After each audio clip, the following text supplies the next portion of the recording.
Okay. So then, let me get us started with the ever so classic question of who wants to try and remind us what happened last time on Icewind Dale? Rime of the Cold Place. Let At me the cold place. open up Well, the the no longer Frostmaiden's cold. technically dead now, so it's not really hers anymore. Okay, Kuna's so you want me to dead. start? Yeah, go for it. So previously, we started in round 6 after Auril transformed into phase 2. Mm-hmm. She created an ice method to attack the array, and that's when the party was kind of like, "Oh shit, that's not good." So Kara went and attacked the method. I believe Kara killed the method. It exploded and broke the array. Anyways, um, No, not quite actually. Valine. So just because I do want to clarify that, I think Oh, that's right. she actually might have killed that. But yeah, It just she the sent the method method over flew and up, and exploded then it. she blew it Yeah. up. Yeah, Exactly. she kamikazed me a couple of times with a couple of methods methods, because I yes. blocked the array. And it was one of her legendary actions where it actually was blowing up much bigger, and the party basically watched the methods turn into kamikaze bombs. Yeah, so that was very dedicated attack for sure. Yeah. How much detail do you guys want? Keep going, man. A lot. Loving it. So next turn was Valine. She failed the ray of enfeeblement. Next was Leif. He moves up and attacks with melee on Auril. Next was Mace. He did metal with hammer. Valine was stunned because of it, and he also healed Kara. His big stun yeah. thing. I Yep. stunned a bunch of people. Yep. Pluzak did fireball on Mephits. To be fair, I think killed that was 5. still the second form. I don't remember if that was one of the times she got the magic, her advantage magical saved her, or if she had to use a legendary reaction on that. Yeah, She that did was- have to she use did a it, yeah. second form. resistance. She did have to resist Resist on that that one, yeah. and burn one off. So that was one of those. It still actually kind of helped the party to some degree. You guys had to burn through a Yes. lot of those. I don't think I told you. Yeah. She had 6 total, I think, of those. 3 in the first form, 2 in the second form, and Jesus. 1 in the last. So Oh, I was damn. like, I might as well just use them. If she if you kill the first form and she didn't use them first form, I lose them. So like, that's pretty much everything you were throwing first form got shrugged off. It was because I had access to 3 of those when I needed them. So it was kind of crazy. So that leads us into round 7, which the magic circle was removed, obviously from the method that exploded. Auril hits Mace. She entombs Kara. Kara takes cold damage while she's ice blocked. The methods move towards me. The spores do some damage to them. Auril hits Mace. Valine's still stunned, so she lost her turn. Leif hits funny, the ice block, and nothing I watched all of happens. this over the last 2 days. I just haven't been able to export it yet, and I'm like watching the movements in my head. You're getting them nailed, man. You're good. I literally wrote down everybody's Everything. turn. Yeah. Leif hits Auril. She's bloodied. Auril hits or tries to hit Leif's echo and missed. Mace hits Auril. Auril attacks Mace and misses.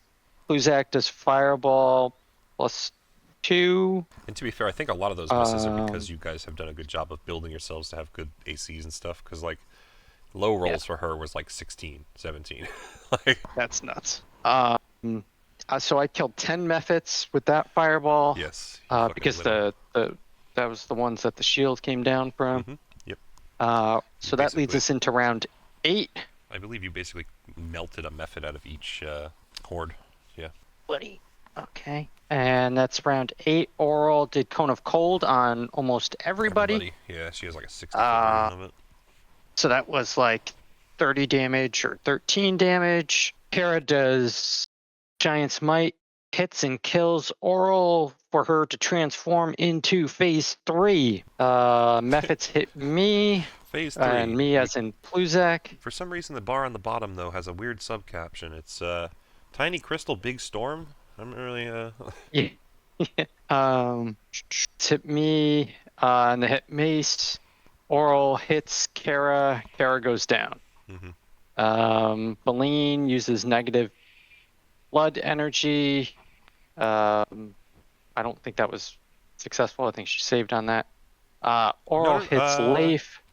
Yeah, it was the vampiric claw or vampiric strike that she hit with. Leif moves towards Pluzak, and Echo towards the Mephits. They Did you get catch one which kill. number the echo was? I did not write. I did not write down the Didn't echo get the numbers. license plate on that one. Mace kills Kara and then heals her, so Kara comes back. Bluzak says peace out and goes invisible and moves. To the Leaf's dismay. Yeah.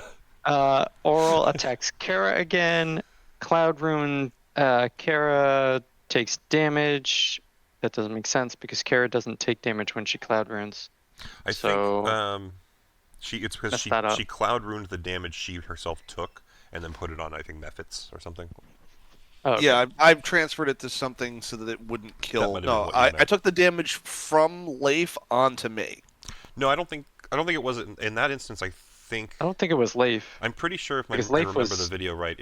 I just haven't, away. like I said, exported it. I believe it Right was before- that you had taken an attack from Auril and you took that damage from your own hit and put it on like one of the Mephits, I believe is where it went. I either did it to save someone and it didn't work, or I did it. Well, to... it was more you used it on yourself because every time you were trying to save people, it was on saving throws because most of what was going on was saving throws. So it wasn't really as helpful with those, and you were just like, well, I'm just going to use it on 8 damage. You know, that's something big, and you did too. Oh, okay. Big one, yeah. You were trying to use it on a lot, and pretty much every saving throw was like, sorry, saving throws. Sorry, Fred, continue. So that leads us to round 9. Auril moves closer to the party, does AoE damage to Kara and Valine, and she hits Kara. Kara grabs Auril, or attempts to, fails. Opportunity attack from 22 Auril. plus goddamn dodges. Oh, dude, it was those were insane. I should have wrote that down. I think Like at you that had point, a 26, I think, or 25 or something like that. Yeah, and I'd she have still to look at the numbers. It's because I think at that point she had like a +8 on Dex saves, and I think eventually didn't she use her last legendary to dodge one of your grabs? It was either that If she did, I don't remember you saying that. It was, just it was I either, remember it was either like that or the big fireball. I don't remember. It was one of the big things. But it's yeah, just she one of was- those things where she just would not be grabbed, and it was bothering me on a fundamental level. Mace is blessed. We knew that. Nice. Well, what is he blessed with? Kara's presence, according to Oh, okay. how that works. Yeah. So then fails Mephits attack Mace and they hit. They attack Leif and they miss. Auril attacks with, I'm assuming, legendary action. Misses Mace. Yeah. Valine uses negative flood energy again, half damage. So maybe the first one was full damage. This one was half. Auril attacks and hits Mace. No, I think Leif. I think the first one missed. Oh, that could be two. Yeah, and then the second one was the hit. Yeah. Leif moves, opportunity attack gets hit, kills a Mephit in a group. Mace heals Leif, hits a Mephit and moves. Bluzak dashes away. Auril hits Leif. Round 10, Auril moves, hits Mace, Leif, Kara with the aura damage. Yep. Kara fails to throw Auril again. Auril kills Leif again. Valine does chill touch. That hit. Auril kills Leif dead. Well, yeah. So it was that was the part where Auril was like, "If you guys don't stop, he dies," and Valine is just like, "Oh, that's cool. right." And then Valine does chill touch. Yeah, Valine was like, "Whatever, we're." They were my much hired dead mercenaries anyway. to begin with. Zap. Yep.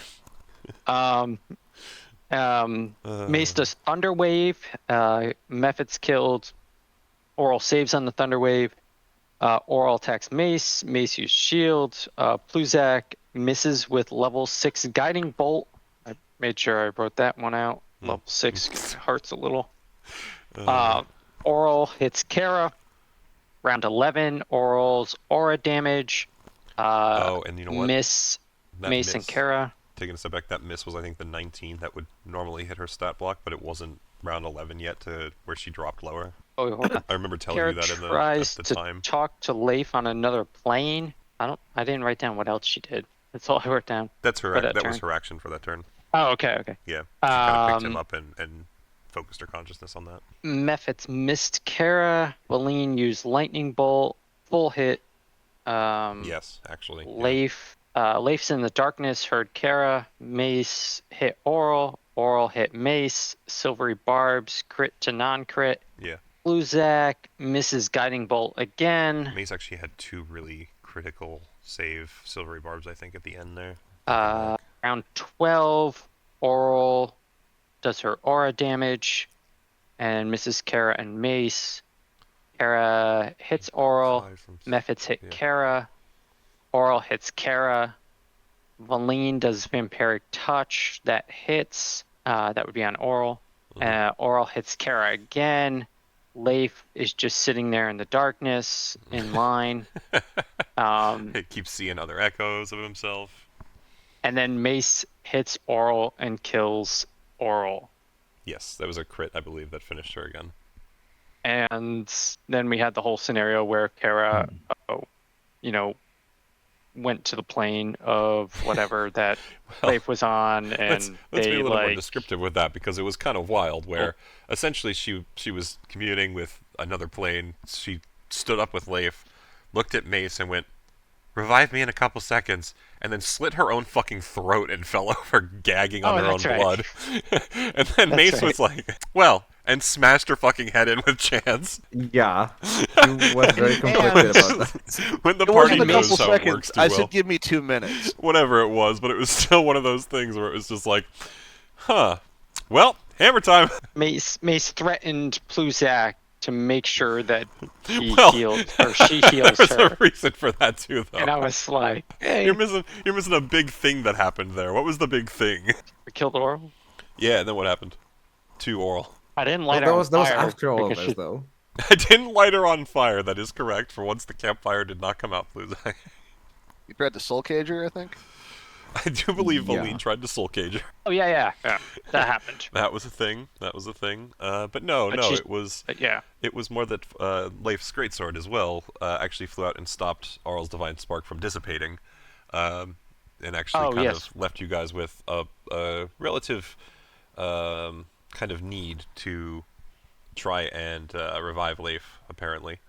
And Chance popped out and tried to kind of assist her as much as he could, which took Mace's last and final spell slot, a level 3, I believe, to basically try and support Fortuna in her endeavor. That gave you a couple actions, basically. It was enough time for, like you said, Mace to threaten Pluzak and be like, "You need to res her now." Incidentally, I've recently become aware that even though I had no spell slots, I could have still casted a cure wounds or a healing word, one of the two. I have a free cast from one of my features. Yeah, I don't think that you noticed at the time though, because you were like, no, Pluzak, you need to do this if I use my spell slot. And Pluzak was like, "Well, I mean, yeah, I can always revive her." And you were like, "No, not as a zombie." Yeah. But yes, that is very much so. Kind of the steps of the end of Auril's life. Leif was able to be revived with Kara, where she kind of came to learn that... I walked into Hell's waiting room just like, yeah, no, he belongs to me. Yep. Well, it was more the kind of sorting house of all the souls. You did happen to find that Leif, if not for the sake that the you divine have... DMV. Well, exactly. And if not for the sake that you have kind of domain over Leif's soul, for some reason, maybe it's something changeable in the future, but as it currently stood, he had hell stamped across the top of his paper, so... Leif. Hang on to Kara as long as you can, buddy. And then he was like, no, they're with me, and snapped his fingers a couple times like, shit, this is supposed to work. Yeah, he tried to take all the echoes heading in the line with him, and he kind of nudged Kara, and she did her otherworldly bullshit, being able to control the domain of the dead, and took all of the echo Leifs that were technically hers anyway, and you guys sauntered out of the afterlife, quite like Odysseus, but maybe with a little less, I don't know, majestic nature to it. We did it with a little less panache and more swag. Yeah, but then you split your life force with Leif for the most part, learning the mechanic that you can do that if the party does die for some reason going forward. I think maybe the Hex is probably the biggest threat for that, or one of the Hexes, since you technically have one at minimum before him as well, if you want to deal with him. Regardless, that's for if you manage to make it back to the 10 towns. And we do find ourselves coming back in where you actually all kind of separated a little, where Valine was left with the Mythillar after Leif kind of wished to seal Auril away, and learned that he kind of can try and bring Fortuna back in his own right, and then the party returns, like I said, minus Valine, to the balcony, and back into the tower. So technically you guys are, I believe, in the center spire right now. Like actually up in the second floor where the star chart thing is, except for Valine. And you are about 7 o'clock on the same day that you killed Auril, which is still pretty much right after the long rest that you took to fight Auril. So, not quite sure where how you want to spend time, but you do have a day ahead of you if you want to try and search the city, leave the city, rest in the tower all day, and party for a while, and then long rest. I mean, theoretically, any of that can be done. It's just what happens when you do that. While I would love to delve deeper into what remains to be discovered in this city, I think there needs to be a very important conversation about what we're going to do with what remains of Auril. I don't know. I don't know what you're talking about. Puddle that remains of Auril? The snowflake? Yes. Yes, so, much to that point, the snowflake... Doesn't Leif have it? He does. Yes, currently. Zach's not concerned. Yeah. Zach just thinks Leif is too stupid to I did do write anything. out a little description on that, so just give me 1 sec to pull that up. So, speaking of the snowflake, what Fortuna had managed to do was essentially create a physical form out of the divine spark of Auril the Frostmaiden. It looks like an icy blue, glass-like snowflake, but where its vast powers, are kind of contained and sealed through this golden lighting of runes that run along the kind of icy insides. You can still feel the divine magics of winter radiating from its form as an endless chill forever emanates forth from it. So that's what Leif's holding on to. He's got it in a bag or something. I don't know. It's up to him. Maybe he finally used that rope to make a fucking pendant. If Luzak just knows that if Leif uses Auril's power in some manner, that Leif will die. You can use Leif will die. Aural's power. By Along with Pluzak's hand. lots of other things when the Taras comes out. I didn't know I could use her power. Yeah, see, again, Pluzak just knew Leif was too stupid to do anything. I would actually say, though, what... let's just at least for the sake of you, Blake, that can absolutely be Leif has no idea. But I do think with the amount of time Leif has spent with Fortuna, just as a character, he would very well be able to identify the fact that this snowflake has a very similar divine energy or quality to it to what Fortuna had as well. I mean, she contained a lot of power too. Like essentially you came to learn it was the capacity to grant a wish spell, which is literally the greatest of all magics, right? So you recognize at least that this item does contain a power like that, and it is a magic item, and you know how magic items kind of work from the adventure. So if you want to play it that way, feel free to play it that way, but I do think that, Leif at least would have a concept of what's going on with that thing to some degree because of Fortuna. So just however you want to go. I guess that's true. Yeah, you're right. I honestly think it's only because you had her. Like, if it was Mace and Chance, I think Mace knows magic items, but I don't know he'd know from the same, like, from the relationship they share. Chance is not a god, like. Right, yeah. Well then, I'm going to die from using Aural's power? Aural's going to kill me? I think it's more like when you try to light a candle. Sometimes the fire is a little too big and the candle burns down faster. The more you fuel that fire, the faster the candle burns. But you don't know if the candle's going to burn too bright until you light it, right? Depends. A candle covered in ale is probably gonna a little faster than a regular one. A candle covered in kerosene is gonna light a lot worse. Yeah, and Auril was no pushover, so I'm thinking that we better save that for emergencies. Leif currently making a necklace out of it.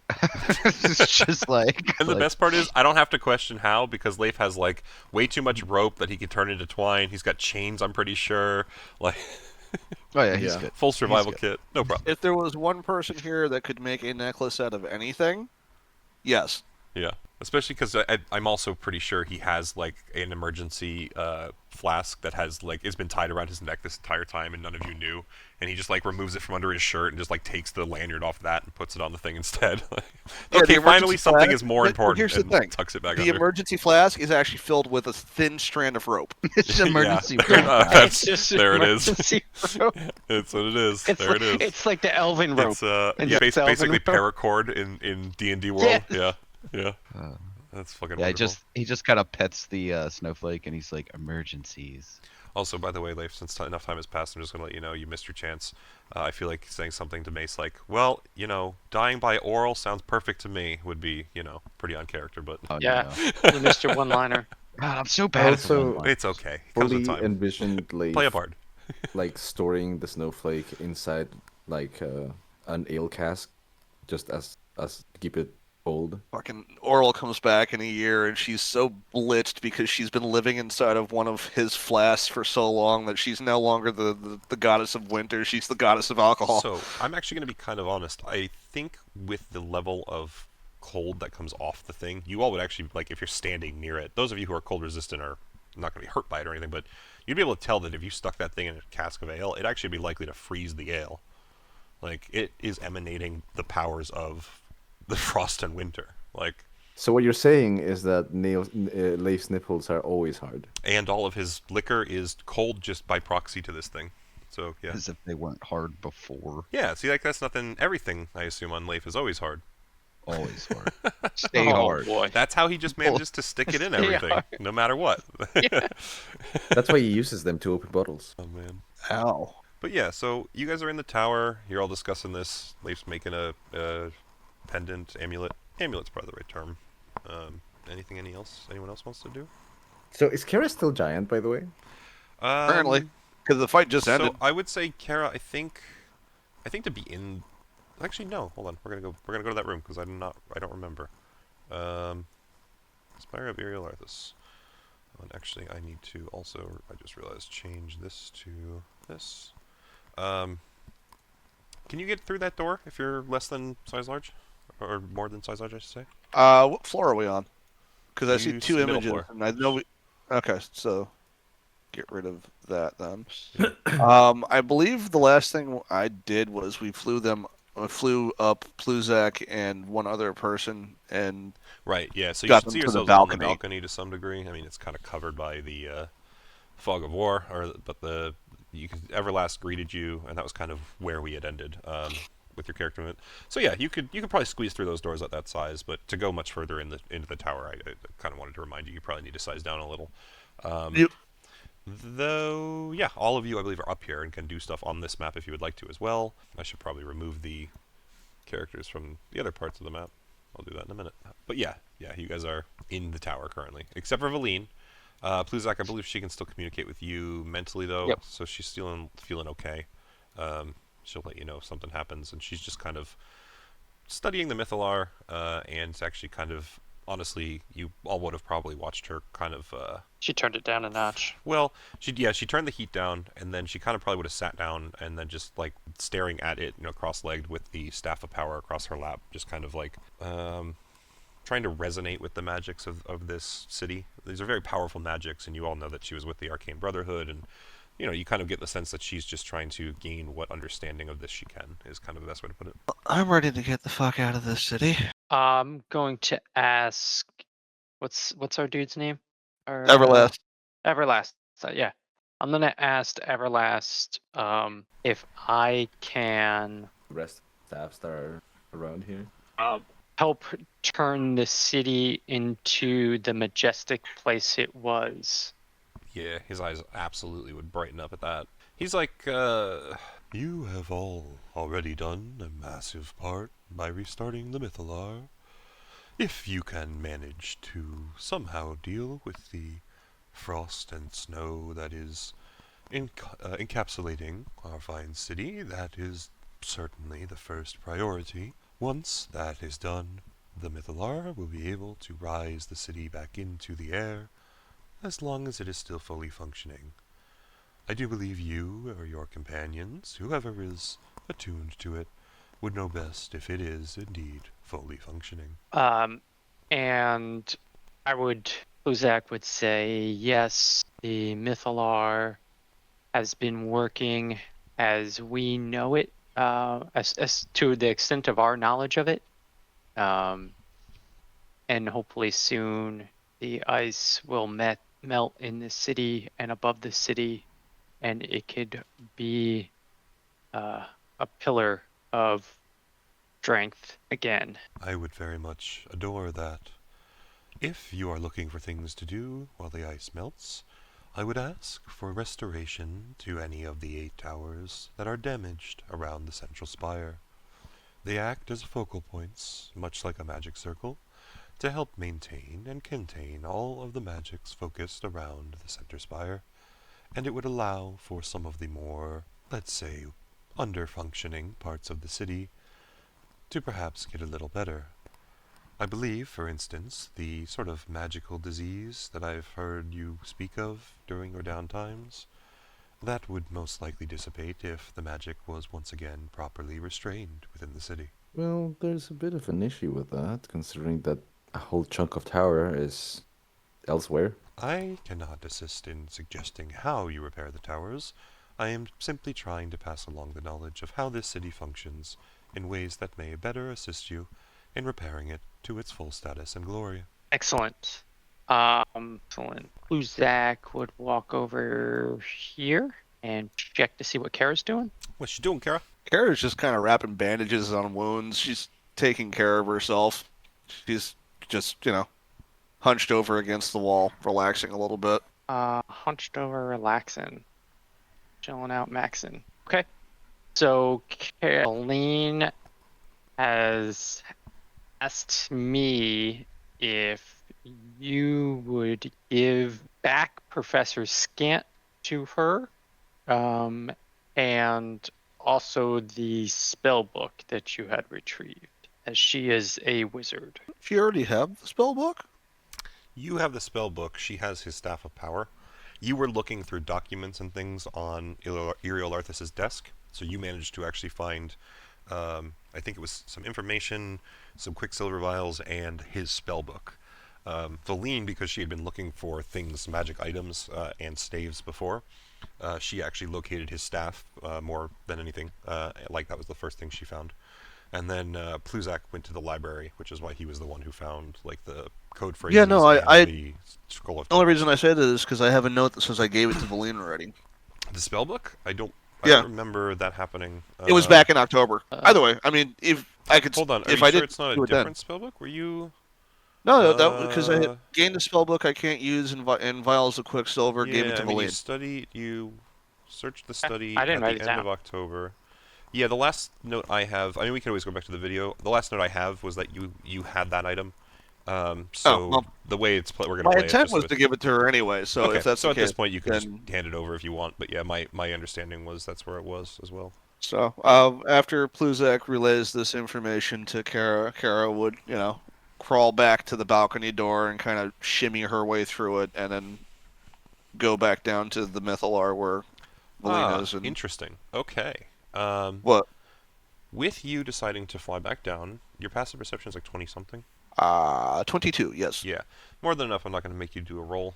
This is something Valine would have eventually noticed, but you see it far before her. You notice a lot of movement in the city streets as you kind of stand out on the balcony, ready to jump off and fly down. And you actually realize that the city seems abuzz far more than anything you've seen to this point. Either that, or perhaps it's because Auril's minions are gone, but you know that they haven't necessarily been there in its full force because you've been defeating them.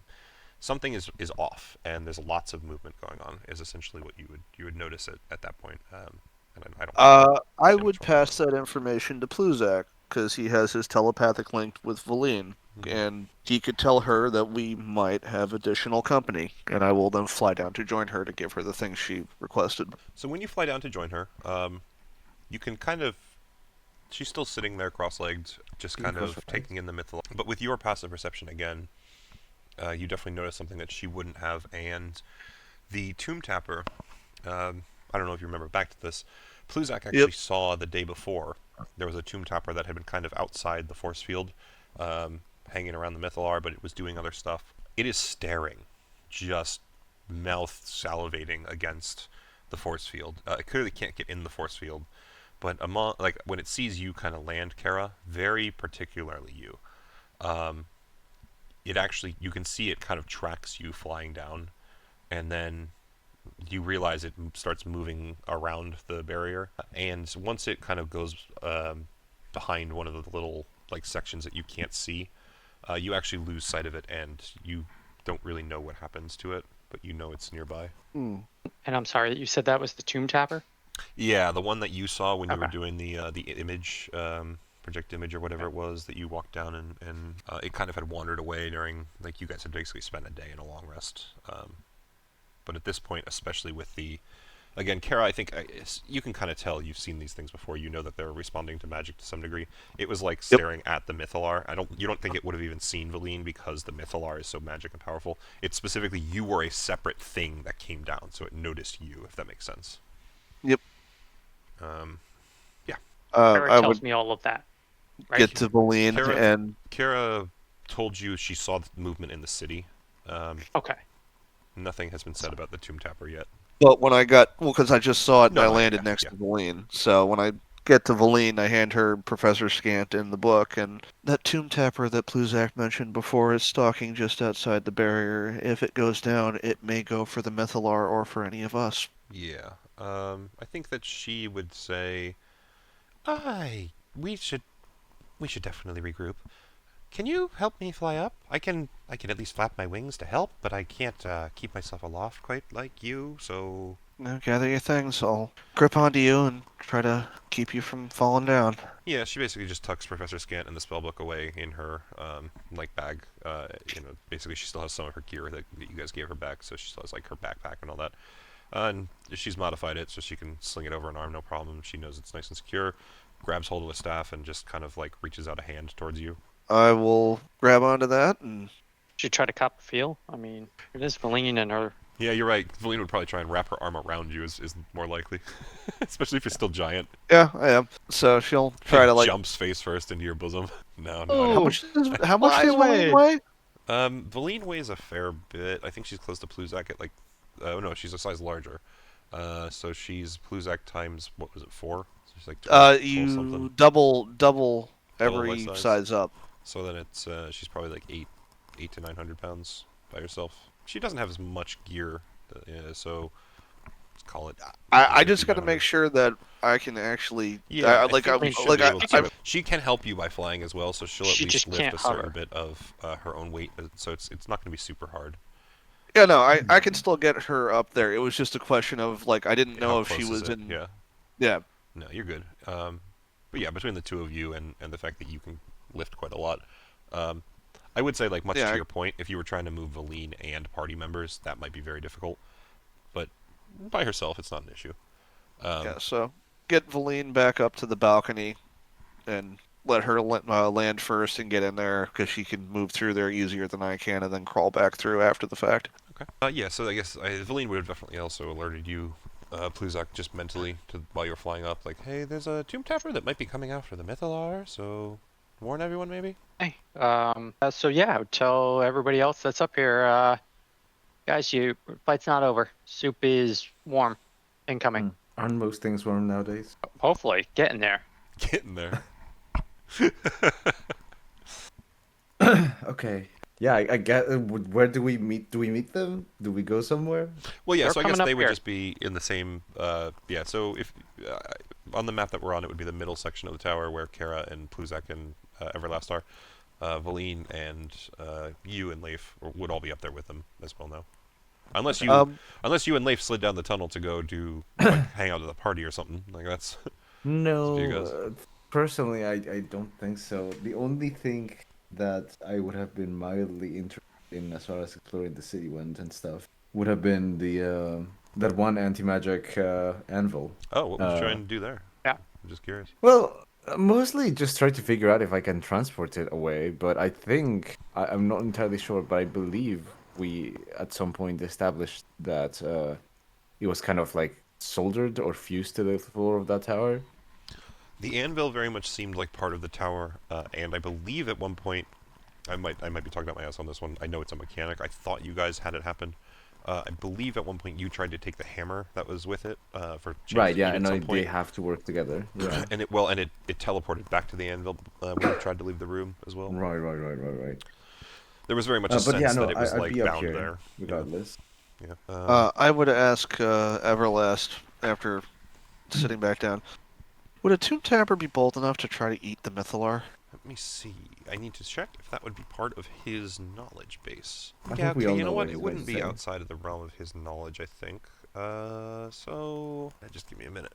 So, I think the way Everlast would actually phrase his answer here, interestingly enough, it's probably a good person to ask, is very scientific in the nature of, he says, the Thalud were designed in order to seek out magical powers and the magical enemies of the Netherese through the Netherdark, or the right, what's what I'm looking for? Underdark, through the Underdark.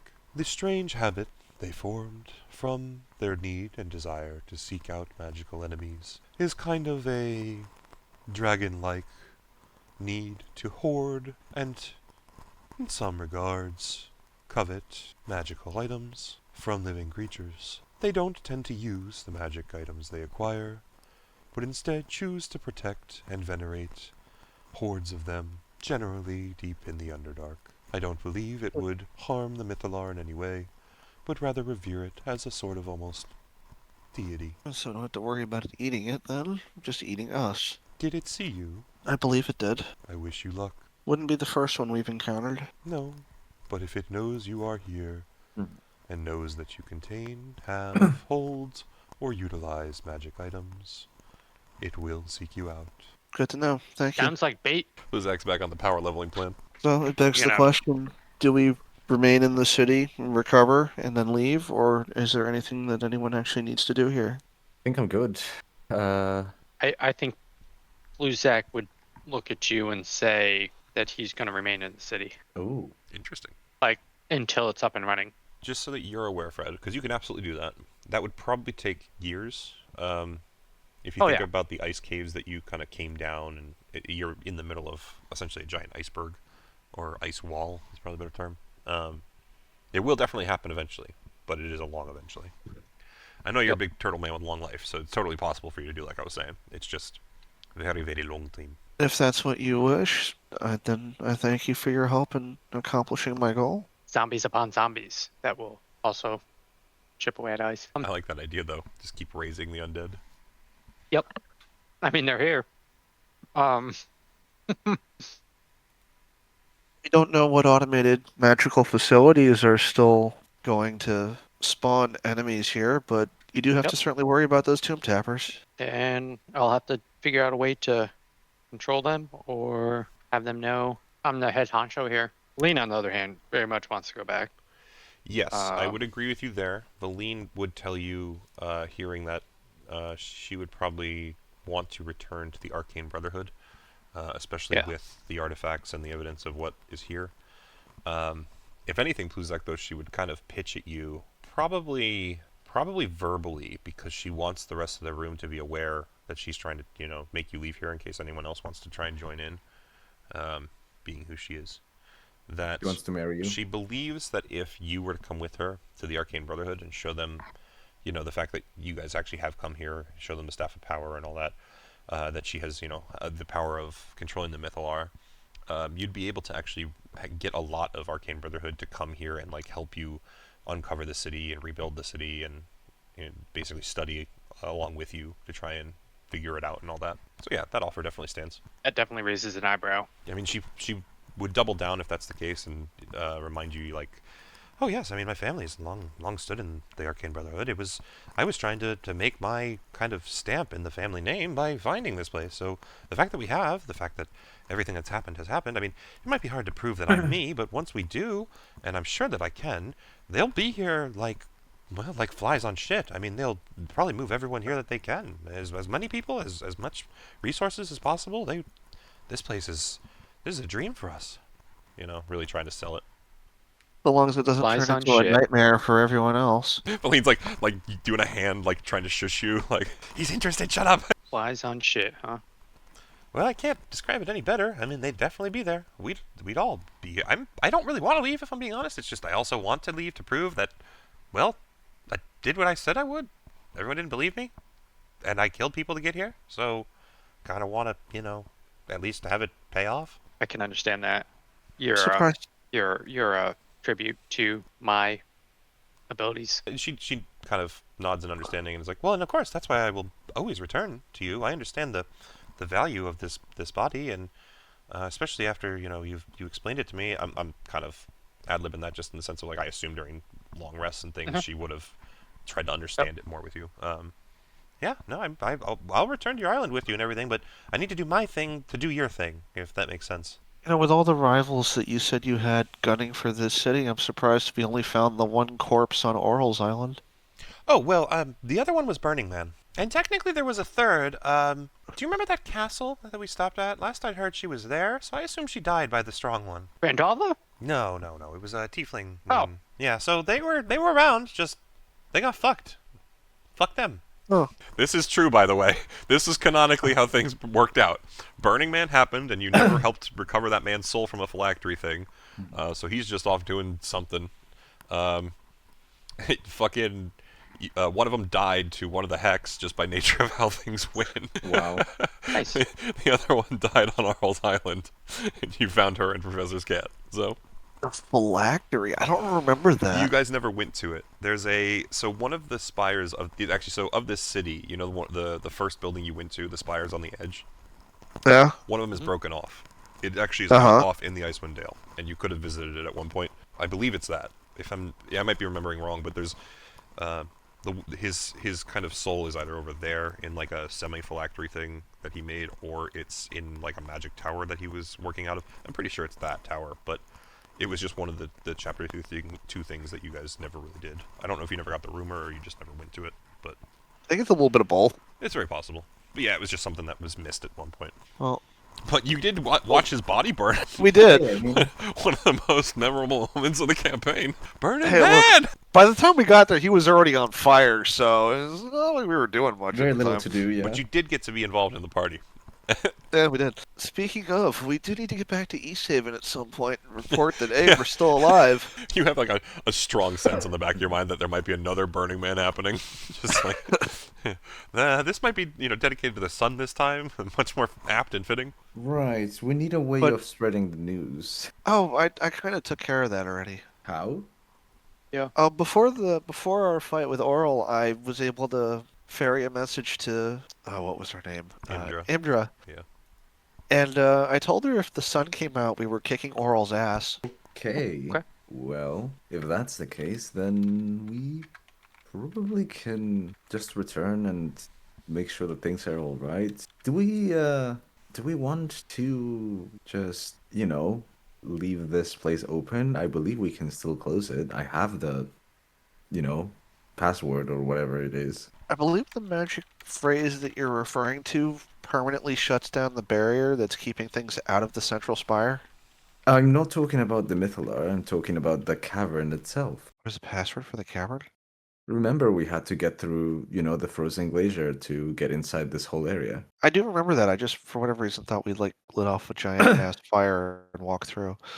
It's been a we while. were being chased by the followers of Auril through the icy field towards the Ragged Glacier, and then we used the Rime in the codicil to open the cave. Right. Oh, if that's the case, it'd probably keep a lot of things out in the first place, unless Auril decided to carve a fucking hole through it before she left. Good point. I guess we'll figure it out once we go out of here. But yes, I think it would be a good idea to at the very least quarantine the area for now. Well, if Fluzak is going to be living here for the foreseeable future, that might be something.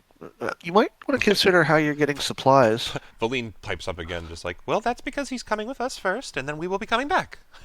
She's like looking at you, trying to like almost wife you, Pluzak. Like, Also, as far as supplies go, he has a dryad here. I think he'll be fine. just Pluzak eats nothing but pears. Just ends up with the worst of dysentery and like just has no actual Dies of a magical implosion. Or he starts trying to eat her trees, and she's like slaps him away, like, no, fuck you, my trees.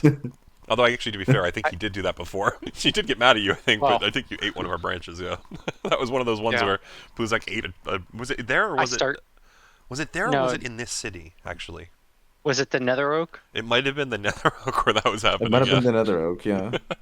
Either way, it was very fun. I enjoyed it. Either way, if you're going to be staying here long term, you may want to consider a supply chain so that you at least don't resort to eating the inhabitants. You guys don't want to come back here? I've finished my mandate. I kind of get to do whatever I want now. Exactly. What would be better than a floating city? I could fly, With so I'm not worried about hidden- that. But in magical wonders. Kara's just like, I would make sure I look at Kara and Mace, glance over Leif like quickly. Yeah. Pluzak, I'm Look sorry. at Everlast. I'm sorry for what might be about to happen. Oh, no. oh no. This is Yeah. a roll from Valine's sheet. I meant to do it as Valine, but I forgot to switch the thing. So Valine, in an attempt to try and help you, Kara, and not realizing what she's about to say, because this might not be the best for Pluzak. I think if she was thinking as a rational person, but clearly with a Nafail, that's not it. She's just going full steam on what she's thinking. She looks at you and goes, "Yeah, I mean, come on. Don't you want to come back and study that giant stone in the other room? Didn't you say that, like, it had giant runes?" Points over to the spindle. No. I'm sorry, Pluzak. I don't know if you were trying to keep that off people's mind. No, that particular object I was pretty sure is a giant weapon of mass destruction, which should be avoided at all It's costs. like, don't you want to learn about it? We do. Like, continues to fail. I appreciate your desire to learn, but I'm of the more kinetic variety. She just shrugs, I guess, Yes, at that point. more It's like, more well, of the city for me. Yeah, same here. You're coming back with me, though, right, Pluzak? She's still, like, on that, because she has not heard you say yes. Sure, I think we should take care of the tomb tapper before we leave, because that's probably going to follow us now that Everlast says it's going to follow Kara. Well, that's why we seal it in. That's what? Sorry? That's why we seal it in. Seal it into the city? Yeah. In the cave, but yes. Where? Well, once we go out, Cave's we can gonna just melt. close the cave. Ice will melt, yes, but not fast enough, I don't think. Do we plan to be here, away from here, for more than like a month? I mean, I don't know how long it would take to go to the Arcane Brotherhood. Oh, well, once we get It'll out... take us a and- week to get back to East Haven. Yeah, once we get At out back to minimum. the 10 towns, I can do it. Like, I have a contact. We can do a sending message and just, get some word out. I'll have people at least, I'll think about it on the way. We'll figure out a way to prove who I am still. Actually, you know what? I just thought, I've got something. And once we do that, people can come to us. It might take, a week or two for them to come out to Icewind Dale, but they'll bring carriages full of supplies, people. And then I once just we had have a a supply random- line opened, we can just keep ferrying people into the city. I just had a random thought. How did we find this place again? I did. It was my research. I knew that the city potentially crashed out here. I did a whole bunch of translocation to multiple places that it could have fallen. I believe that the most likely location was this direction, and then I Waterfall. asked you to go find the codicil in order to open up the frozen the frozen tunnels, because I knew that Auril had sealed them by nature of the rumors of the 10 towns. It was all my work. It was because of me. That death really got to you, Kara. huh? Then I might as well take credit, because you would be lost if not for my genius. Okay. Lynn's all proud of herself right now. This is like her life's crowning achievement. Yeah. Honestly, she should be. Yeah. It's like Kara's just like sitting there going like, we've been here for a while and a lot's happened. I forgot how we got here. That's all. It wasn't an insult or a slight towards anyone. She's still standing there long-nosed and proud. You have to understand, now that she's that size, it takes longer for the blood to reach her brain. I think technically I have less blood per brain. That's not how that works, but I still said it, huh? I still think we should kill a tomb tapper before we leave. I'm And not anything else opposed. that we see. Are we rested? Did we do any? You're Are we not. just fresh from No, killing so Auril? you're all just kind of chilling in the tower after the fight right now. I would say that, as you're discussing stuff, time is certainly passing, so that if you want to get closer to the long rest, it's been like, we could say it's been like an hour already or whatever, but Right, but that would be still not great. yeah, but it's still just passive time while you're discussing and doing stuff here, so. I mean, if you want a short rest, that should be enough for us to kill one tomb tapper. Knock on wood. Yeah, and Oh, considering yeah. that it takes us several Thanks days for to saying reach it that the- way. Look, As long as you're not knocking on the look, I say it that way because I know who our DM is. There's going to be 7 of them now. There's at least going to be a tomb tower. He said copy paste, copy paste, copy paste. That's what he's doing right now. I may or may not be setting up a different map, yes, but not for that reason. Increase more stats. I just didn't expect you guys to necessarily fight at the Mythillar, so I have to move stuff, that's all. Well, if all things fail, we can always just shove them into the Mythillar. That is true. You have learned for that. In fact, that is very doable. You know, this might be the way of getting rid of rubbish around the 10 towns. That's what I was planning on. Until the tower decides it's had enough and explodes. Yeah, well, that will be Pluzak's problem at that point. I'm not here to debate the moral quandaries of it. The goal has been achieved, and I thank you for it. Indeed. It feels great, but also a bit hollow. Chance just, says in your head, well, that's because technically I don't think anyone knows yet. It feels like... Well, it's not even that.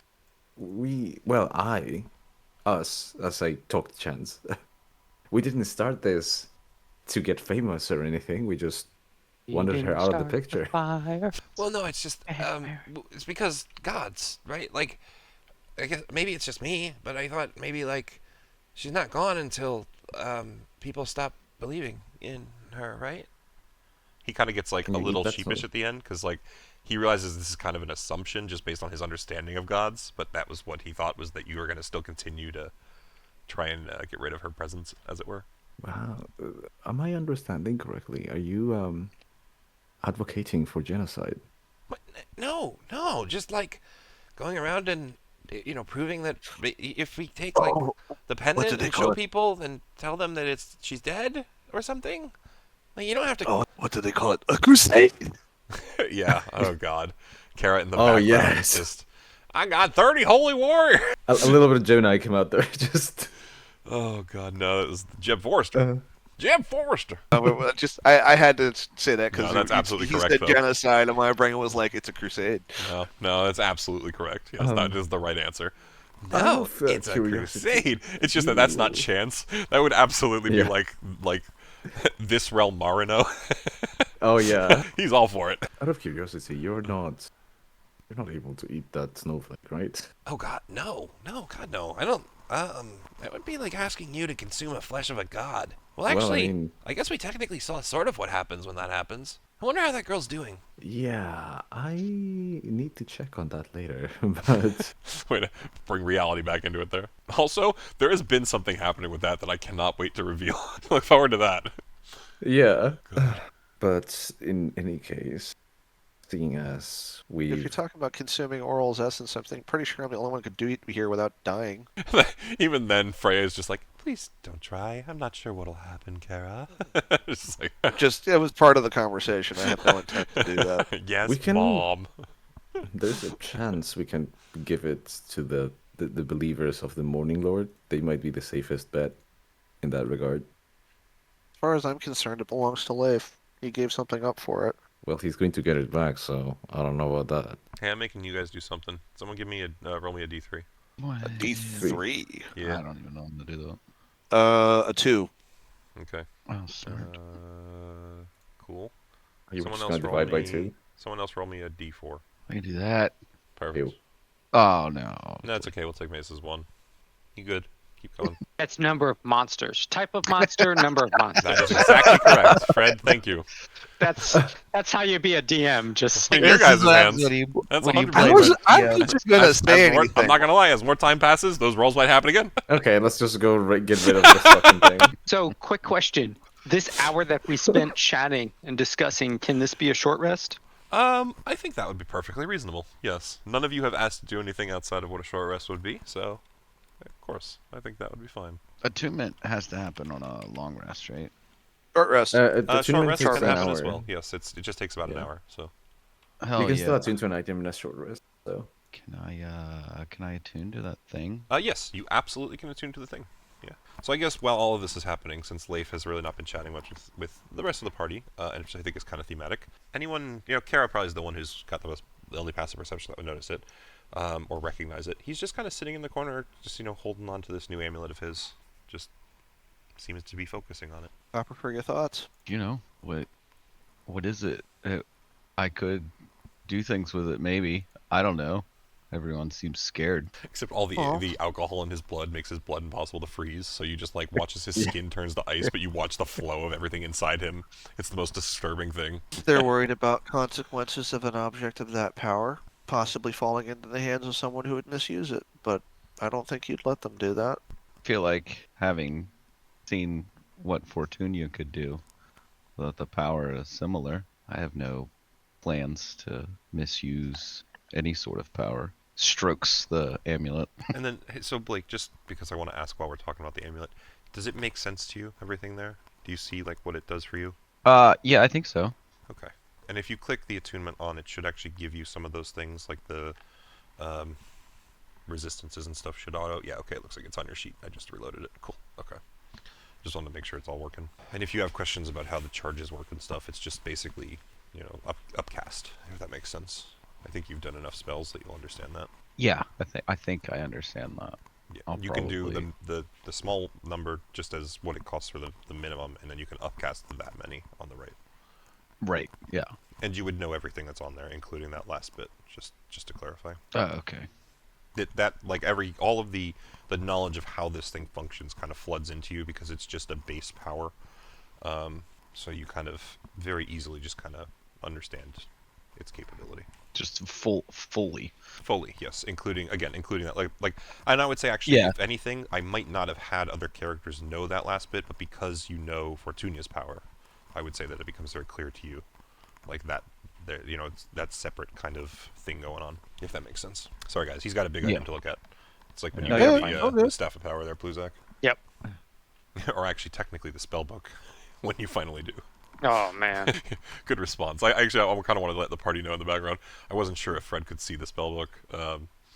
He'll get it later because it has to be translated and all that. But like, I sent him a link in the background, and I'm just like, "Hey, by the chance, can you see this link? Because it's part of the campaign." He just replies, "Holy fuck!" I'm like, "Yeah, okay, he can see the link." So actually, I'm curious about how you view this because Yeah. Wizards, they get to learn spells as they find them, right? Like if they find a specific spell book or a spell scroll, Sort of, yeah. That's they get to like spend money and time into adding that to their spell book. You can, yeah. I think. Does that apply to the Scroll of Tarask? You can put a Scroll of Tarask in a spellbook, I think. I don't know. I'd have to look deeper into how the mechanics on that work. I know you can put spell scrolls into a spellbook, but it has to be like you have to be like a certain level, or it's a certain subclass or something. But it's specifically Wizards, as far as I know. Yes. Yeah. Actually, I think Arcane Tricksters can do it after a certain point too. Strangely, because they're technically wizards as well. I might be remembering that wrong. I don't know how it would work with a Scroll of Tarask. I'd have to look into that because I think that might supersede like what can be summoned or done by like a 9th level. Because I don't know. Because I think that might be an artifact almost in terms of item. Am I wrong on that, Fred? Is it just a legendary? It's legendary. Okay, so then maybe it is possible. And I would also say that my understanding, and I could be wrong on this as well, if you have anything to let me know. I thought that basically it was just that wizards could use spellbooks. So by gaining a spellbook, you can have access to what is in that spellbook, and you can use it as a focus. Like, it doesn't have to be yours. It's just, as a mage, you create your spellbook, and that is unique to you. But if you grab someone else's and they have spells you don't know, you can kind of like open it up and read that spell from the book and utilize it still, right? Yeah.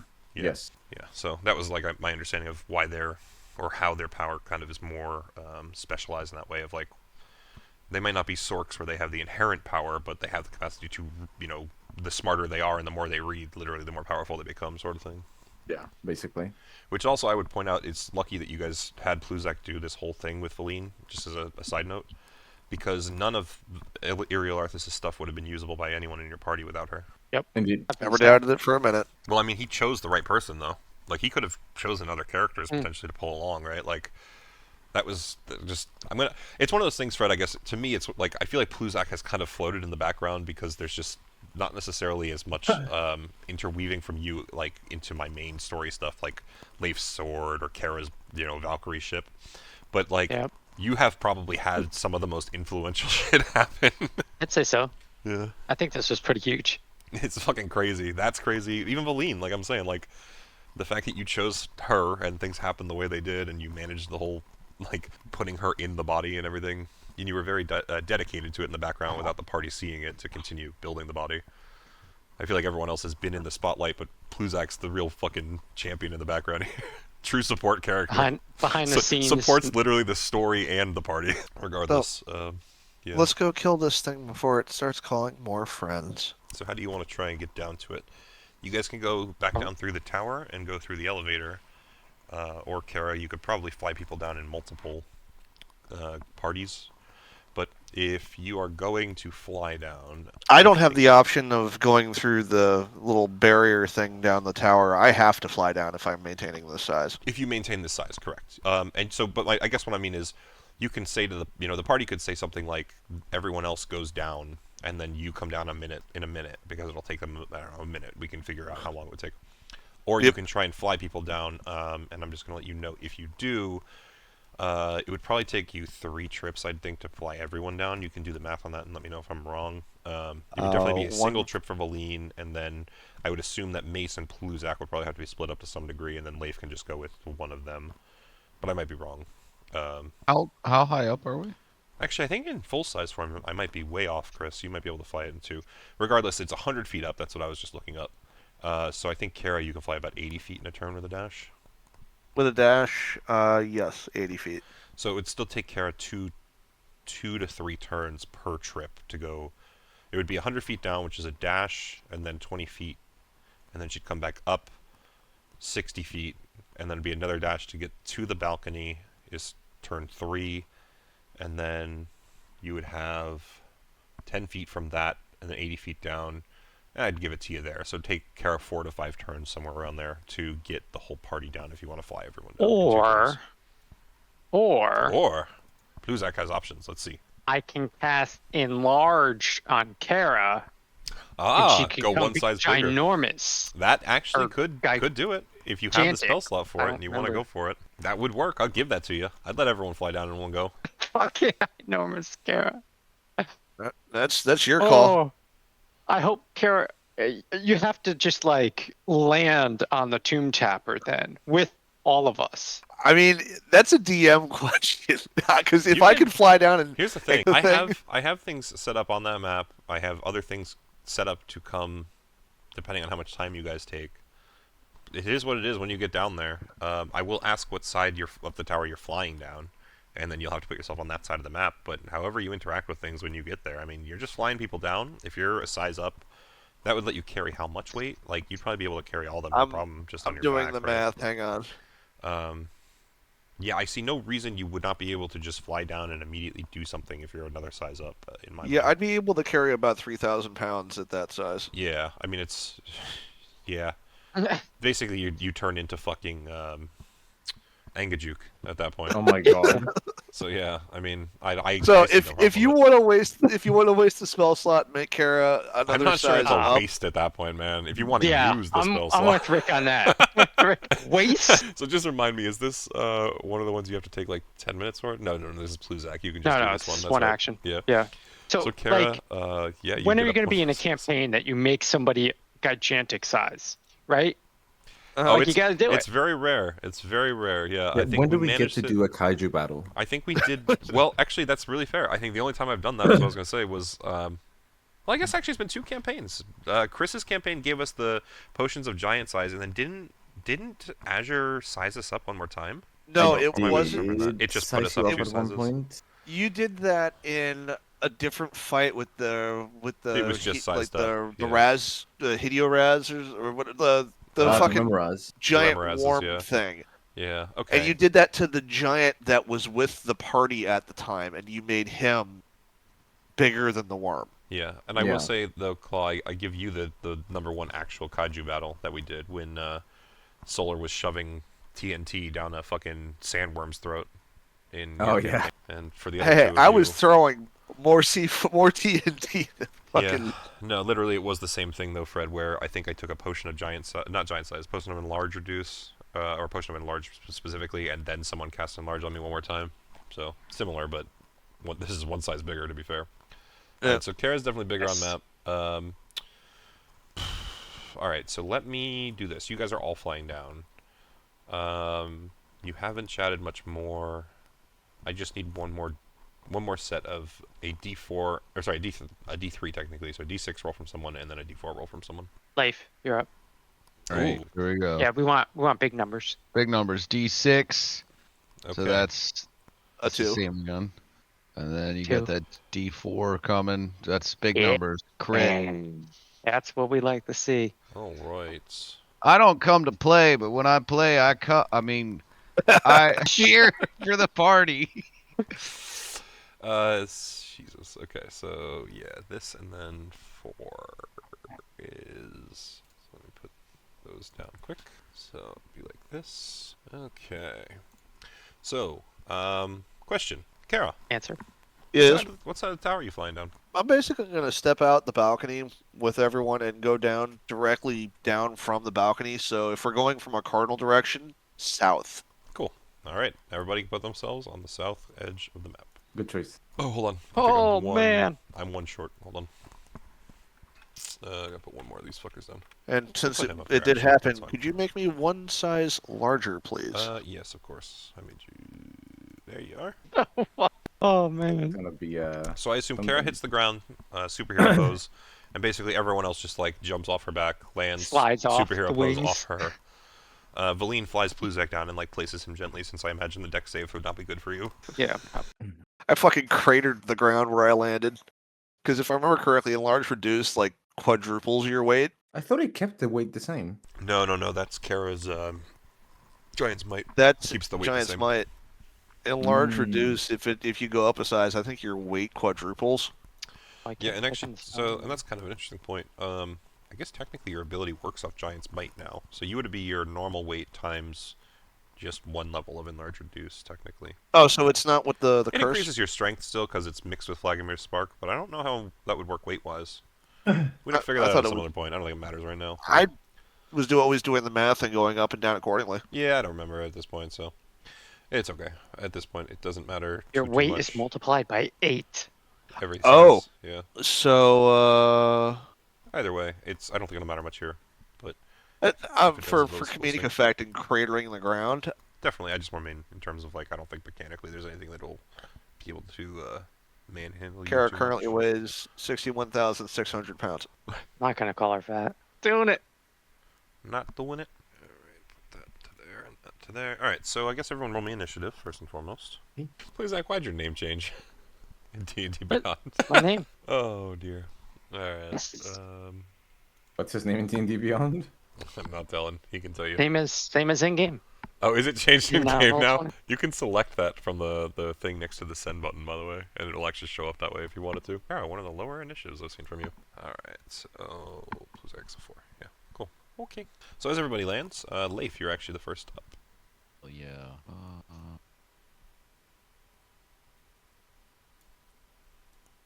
I'll be right back. Absolutely, bro. Like, okay. We see all this. Leif's just gonna be like, the ship's bad! As he runs past.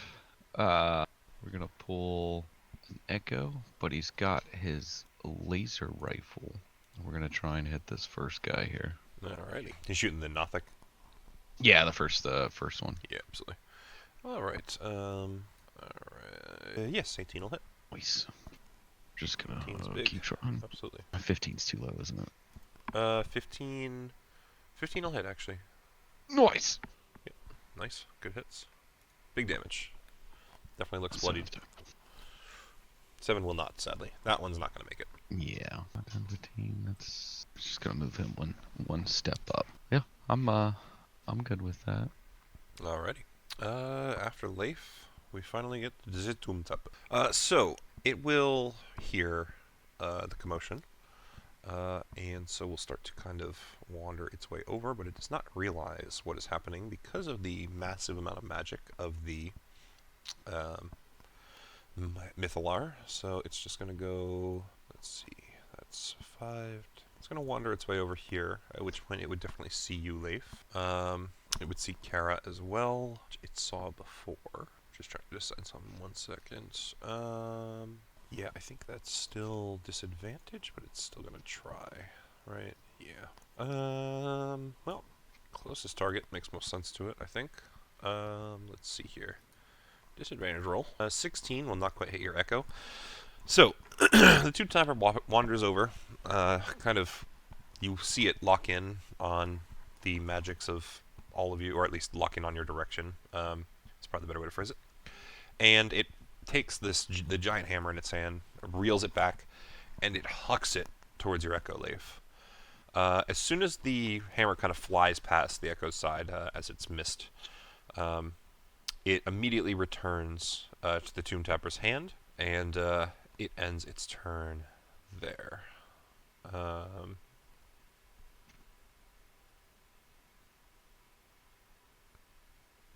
And next goes Mace. Okay. I am fresh out of spell slots, so I'm not gonna be doing any of that. I need to remember that.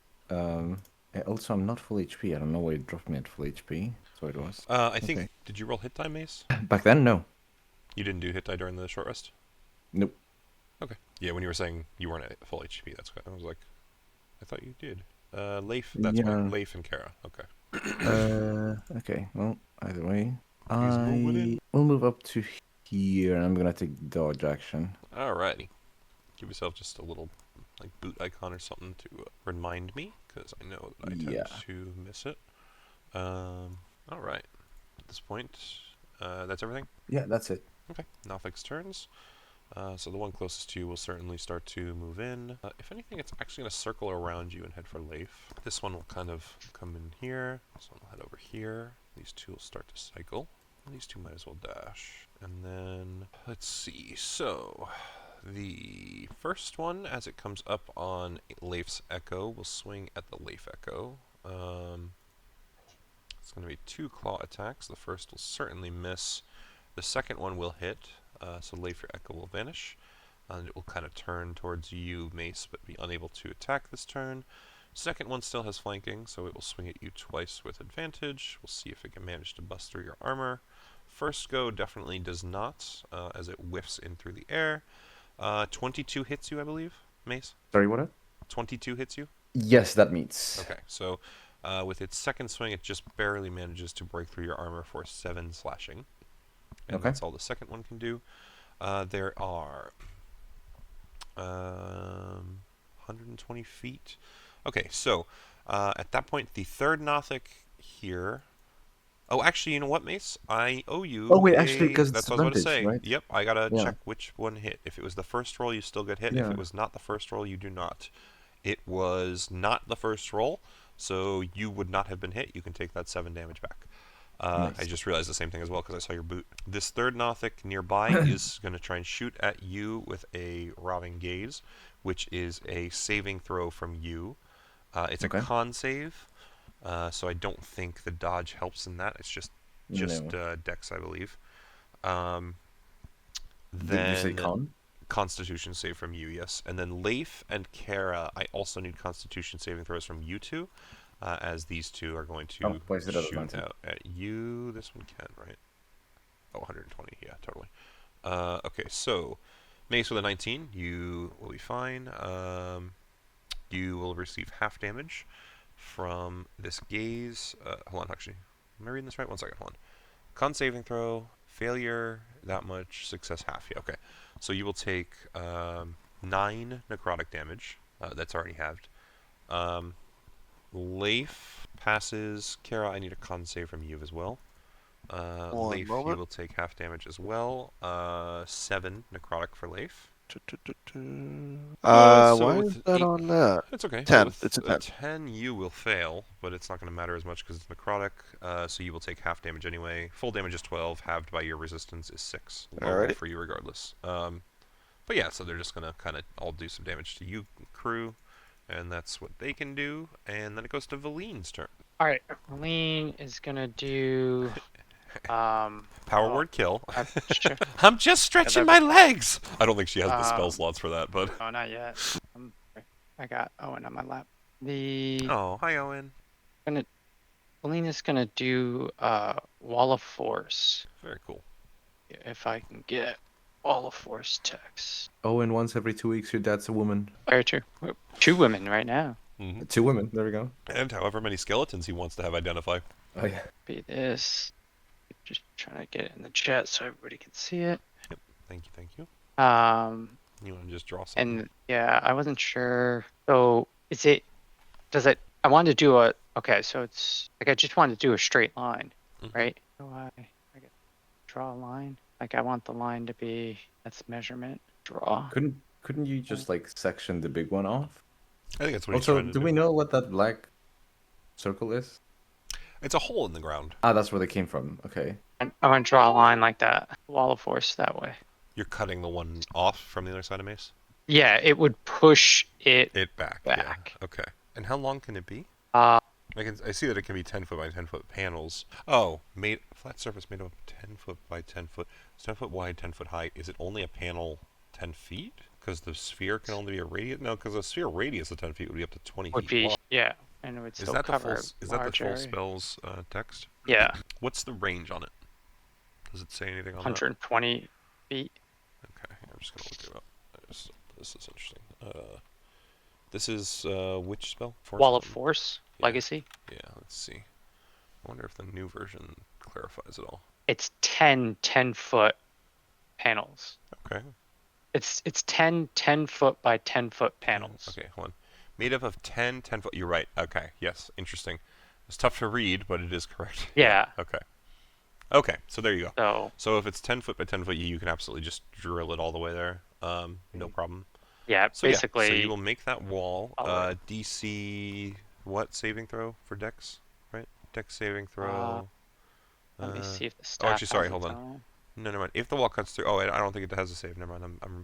I'm just assuming. Push to one side of the wall, your choice. Yeah, so you just push it the other side. Yeah, so it would just have to be stuck back here, and that side is completely cut off. Both ways, technically, though, right? Yeah, it doesn't really say that you can Yeah, do anything you through can't it. pass through it either. You are cutting that whole space off, from both ways. Yeah, yeah. But it is absolutely cut off because it's even ethereal Nothing plane, can which pass is nuts. through the wall. It's Yeah. immune to all damage. Yeah, absolutely. So And Verlaine would probably say something along the lines of, we're going to have to go around the long way, or they are as well. You could also stay here and put your back against the wall so you don't really get flanked. okay, alrighty. Anything else she wants to do as an action? No, she moved where she is now. Alrighty. Okay. So Kara, your turn. Let's see. Get to there, and I'm a punch down on the little guy. Okay. Alrighty. Does a 14 hit? No, actually. Bummer. Honestly, I thought you were just gonna pick him up and throw him into the sun. 16 will. See, I'm gun shy about doing that simply because You tried it on a it didn't god, not work. a not. And you have advantage. And you have. I had way advantage too on it, much too. size. And you have a way different size difference on this thing. And she had Well, like 6 legendary assistances. It's the Yeah, same. she was It's the using a same bunch of size shit, yeah. difference. Well, Because the depending. Kara Oral was tiny, and yes, Kara was which one actually, size lower. which actually was hurting Kara to a degree because tiny creatures have really high dex usually. Oh, Yeah. that's true. This thing is not as anywhere near as strong or dexterous as Oral was. Alright, well, it's getting hit Go for it. for 31 damage. Yep, definitely a big hit. Definitely leaves it bloodied. Oh wait, hold on, I put that in the wrong one. Anything else, Kara? As I correct my mistake. I missed the first attack and I hit it with the second one, so Alrighty. it's me. It's just sometimes you got bonus actions you're doing. All right. Well, the bonus action was Planar Warrior, so Oh, I didn't realize you were hitting with that. I missed that somewhere. Gotcha. Okay. I'm gonna go blow my So nose out. now. Pluzak is moving here, and Pluzak is going to use Wild Shape. Interesting. Well, use Wild Shape to do Symbiotic Entity. Yeah. To give myself 40 temporary hit points. Hey, baby. He's big tank now. Put that in there. Yep. And my spores do more damage, an additional d6. Absolutely. I remember. It's been a bit, but I remember. Well, it's weird though because my spores deal d8s now. Right. So you do double Is damage with it would be 2d8s instead of 1. Oh, 2d8s. Okay. And then if you do a melee hit, it's the 6. Oh, the d6. Yeah. That's right. My bad. No, you get Yeah. it. So Like I'm I said, doing it's been a that. while for all of us. And as a bonus action, maybe I can't do this. God, imagine Pluzak doing 16 spore damage. That would be like dream come true for you, I feel like. My mushrooms, they've killed you. Bonus action, I'm going to do my new thing called Spreading Spores. Oh, interesting. And we're going to take this bad boy and stick it here. Oh, that's fucking cool. And now I can throw my spores instead of being around me. They are now in that location, 10-foot cube for 1 minute. Well, actually, and interestingly, I'd be willing to bet. Hold on. So let me read this. You can hurl spores.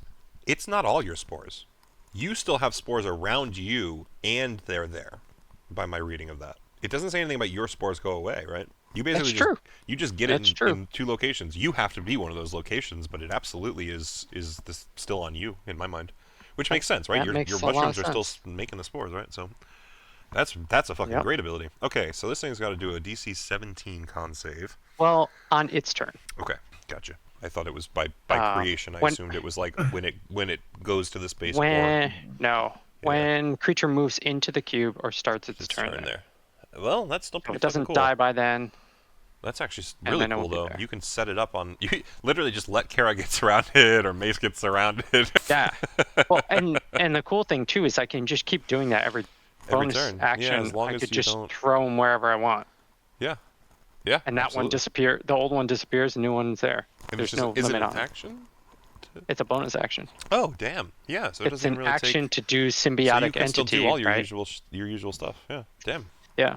So actually, which is hilarious too, because you could theoretically on 1 turn place one of these down, still do your reaction on someone, and then have that someone get hurt by the cube on another turn. Yes, okay. I could throw it in front of me. It could take damage from both. From those, and yeah. Pluzak is the drug cloud. He's literally Snoop Dogg walking into a room now. Oh my god. Contact high, baby. Oh yeah. All right, so that's my turn. All right, awesome, man. Well, that's very fun. The party just watches as Pluzak turns around and farts a whole bunch of spores past Kara through her legs towards this thing. Oh fuck! All right, Leif, back to you, buddy. All right, we're gonna do it to it. That should be fine. We're just gonna pop another echo out. That should be This guy with his laser rifle is gonna shoot at that far. The far one. Okay. Yeah. Go for it. Give me the rolls. Let's see. Also, they updated the art for Nothics. I really like this new art. I want to share this with you guys. Much creepier.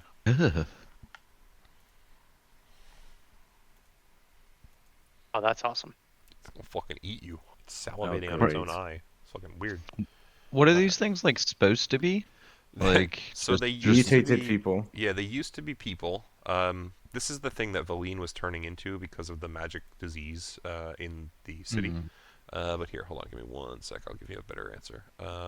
Because they have a really good description of Nothics. But essentially, they're just magically infested beings, corrupted by the dark, not dark, but the magics of these cities. But yeah. The best example is they're magic zombies. Magic zombies is kind of a good way to put it. Yeah. And actually, I just realized I missed the damage on the second hit. Let me put that in. So that's this fucker. And then... Yeah, so you fuck that thing up. 1 more shot like that will certainly kill it. But it is still standing, just barely. Anything else, Safe? No, I think I'm okay like that. I have this nice double-sided defensive position. Alrighty. Just leaf on leaf action happening. Leaf on leaf, let's go. Alright, so this thing starts to approach the wall. I'm assuming this magic kind of creates an effect, a visual effect. Am I wrong in that? Invisible. I would think so. Okay. It says it's an invisible wall. Yeah, invisible wall. Alright, so I guess it would... okay, so it still has to learn. So it would take and try and throw its hammer again, which would of course be blocked by the wall. The hammer would reappear at its feet, and you would just watch its teeth start to gnash, clearly in frustration. And that's all it will be able to do this turn. I guess I should probably specify that the wall is 20 feet tall. Yep, absolutely. Absolutely. Still plenty to block the hammer as it tries to throw it at Mace. And, that's all it can do for this turn, because the hammer does not reappear at its feet until it ends its turn. So it can't do that twice. So yeah, that's just, it gets blocked, it gets frustrated, and it goes to Mace. Mace would say, Careful, it's clearly mad that it's not nearly as good at throwing hammers as I am. As Mace tries to throw the hammer Hammer back, time. and it hits the wall as well, and he's like, "What the fuck is this? Can't see it another way, bitch." Chance hits and just, ow, fuck, shit! That was a warning. Oh my, dogs are barking. It probably ricocheted off a cricket. Yeah, it was a fly. It bounced back. That's all. That cricket was hit with a ton. Chance is just like, well, that was a hell of a fucking cricket. Jesus Christ, it felt like a concrete wall. And I'm usually good at breaking those. Yeah. Okay. Oh, Well, Lord. allow me to then. I'm just gonna whack him twice. So once. It does work. Certainly Great. hits. Yes, it does. Okay, good. 1 and 2. You're at the point where you just do extra damage now, huh? Yeah. Very cool. So 16 on the first. And that's this It's quite guy. odd how consistent both those rolls were. Yeah. 10, 17. 18s, 15s. Yeah, so definitely enough at that point that this one crumples under Chance, dying to your hammer. Anything else, Nope. Mace? I think I can move up here, right? So I will move up to here. Not gonna let that thing touch me unnecessarily, so... Very cool. Very cool. Very Yeah. cool. So... Monsieur Pluzak. Yep. I need to do a roll. DC. Can you do me a favor? I need some spore DC damage. 17. Con. I need some... Awesome. Yeah, I remembered from before. I need some spore damage. This motherfucker breathing in hella spores. Let's see. So 2d8s. Well, is He's it? over here. Guy in front of me. I'm assuming it's so. only 1d8. I don't know. It's 2. It should be 2. It's your spores, right? It's the same spores as it would be from yours.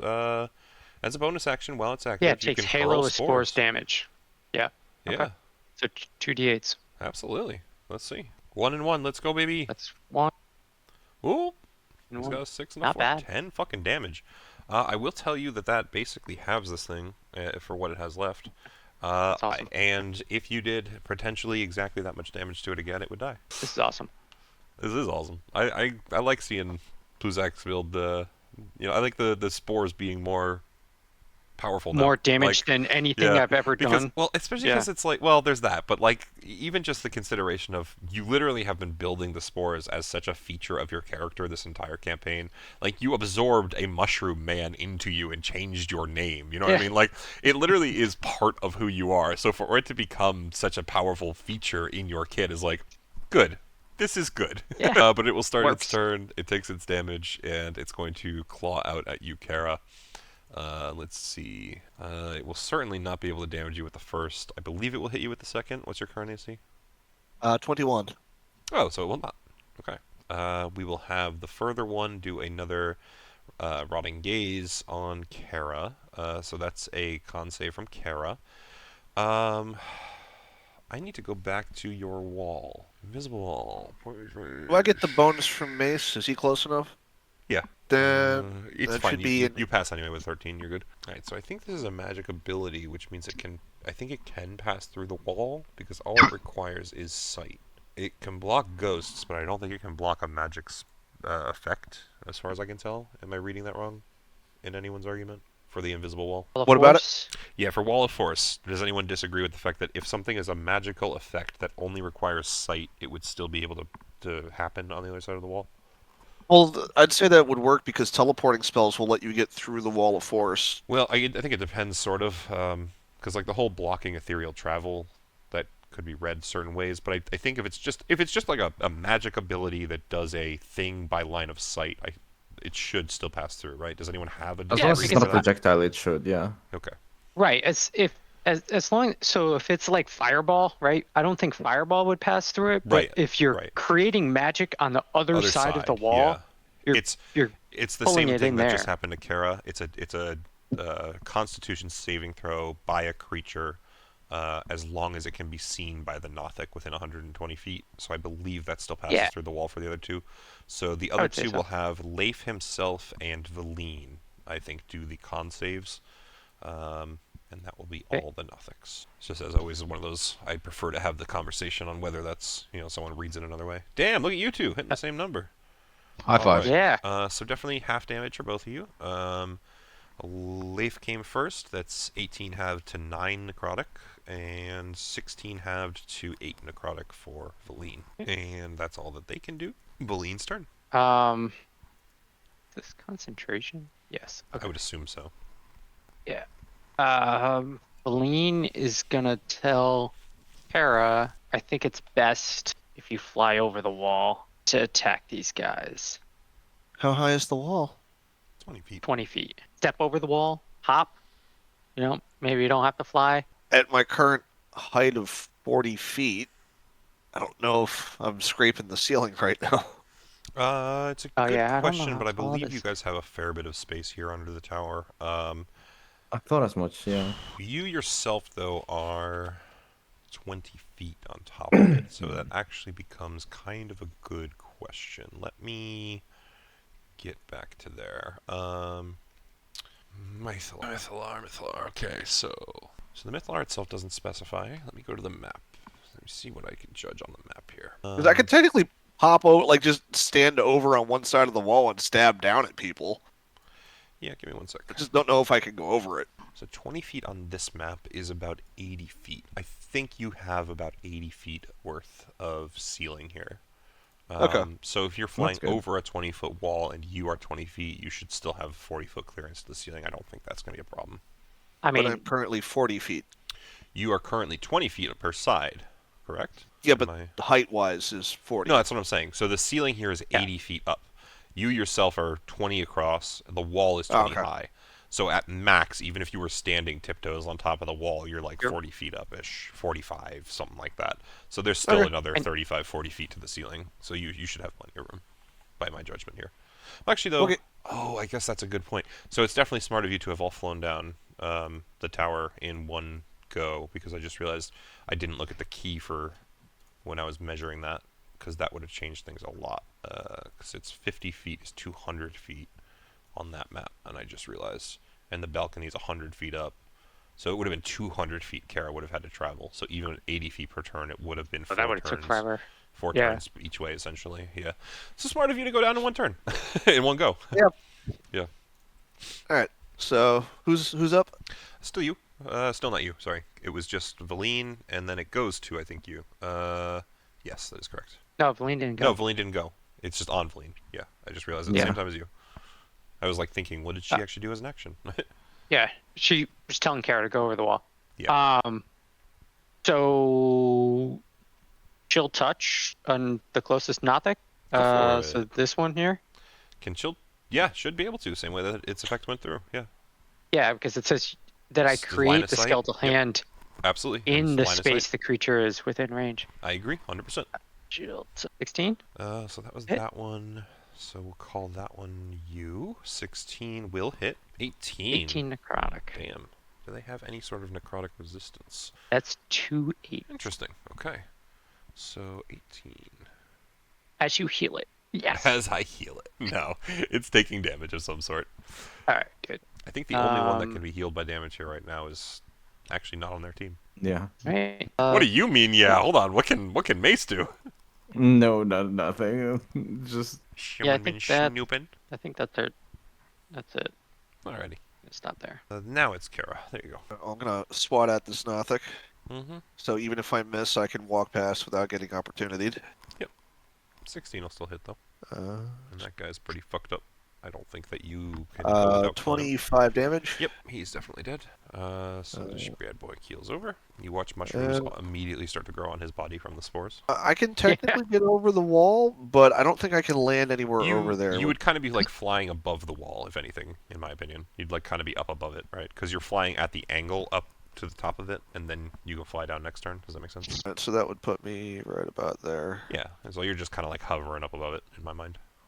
And I will use a second attack to throw the spear down on the Tomb Tapper. So that would be disadvantage because you're 20 feet. Oh no, sorry, 20 feet up, 30 feet range. Yeah, so then you'd be okay. Yeah. Second attack. Yep, definitely hits. I got a planar warrior on this one. Okie dokie. And add anything else to this? Just I don't add anything else. Just those. So it's gonna be 24 damage. Yep, absolutely. Alrighty. Anything else? That is movement and actions. That is me. Yeah. Pluzak. Gonna run to the bathroom real quick. Yeah, we're gonna take a break in a second here. I gotta dog their bones, but we're gonna let Pluzak finish and then go back to the top of the turn order. So what you got, Pluzak? Pluzak is going to move. Yeah, Pluzak's going to move here. And throw a new and spores. spores. Yeah, man. I'm feeling it. I get the feeling. I get the cycle now. I see the build. And I like that it's the start of their turn too, because it literally can't move out of it without taking the damage. Right. Yeah. Right. And I'm going to cast Chill Touch on it. Go for it. That one's already pretty fucked up by Leif too, so if the Chill Touch don't finish it, that will hit. Yep. 15. That actually meets. I think Leif met before, so that if that does, yeah, that does not quite kill it, but it's gonna end up dying most likely from the spore. Does it take half damage if it fails on the spores? No, it. Okay. No damage. I was gonna say it has to fail or has to die if it took half damage, short of you rolling literally snake eyes. But sadly, we will see. It depends on the con. Anything else, Pluzak? That is all. Alrighty. That will put us back at the top of the turn order. It's going to be Leif's turn when we come back, but like I said, I need to stand up and do dog bones. Everyone hit the bathroom if you need to, grab drinks, all that good stuff. Does anybody else think more stuff's going to pop out before we kill this? Who's going to pop out? Do we think more stuff's going to pop out before we kill everything here? I don't think so. Like, we did short rest, but Rick knows that we're low on resources regardless. I don't think he would pop like a monumental fight here. I think this thing already hits hard enough. Yep.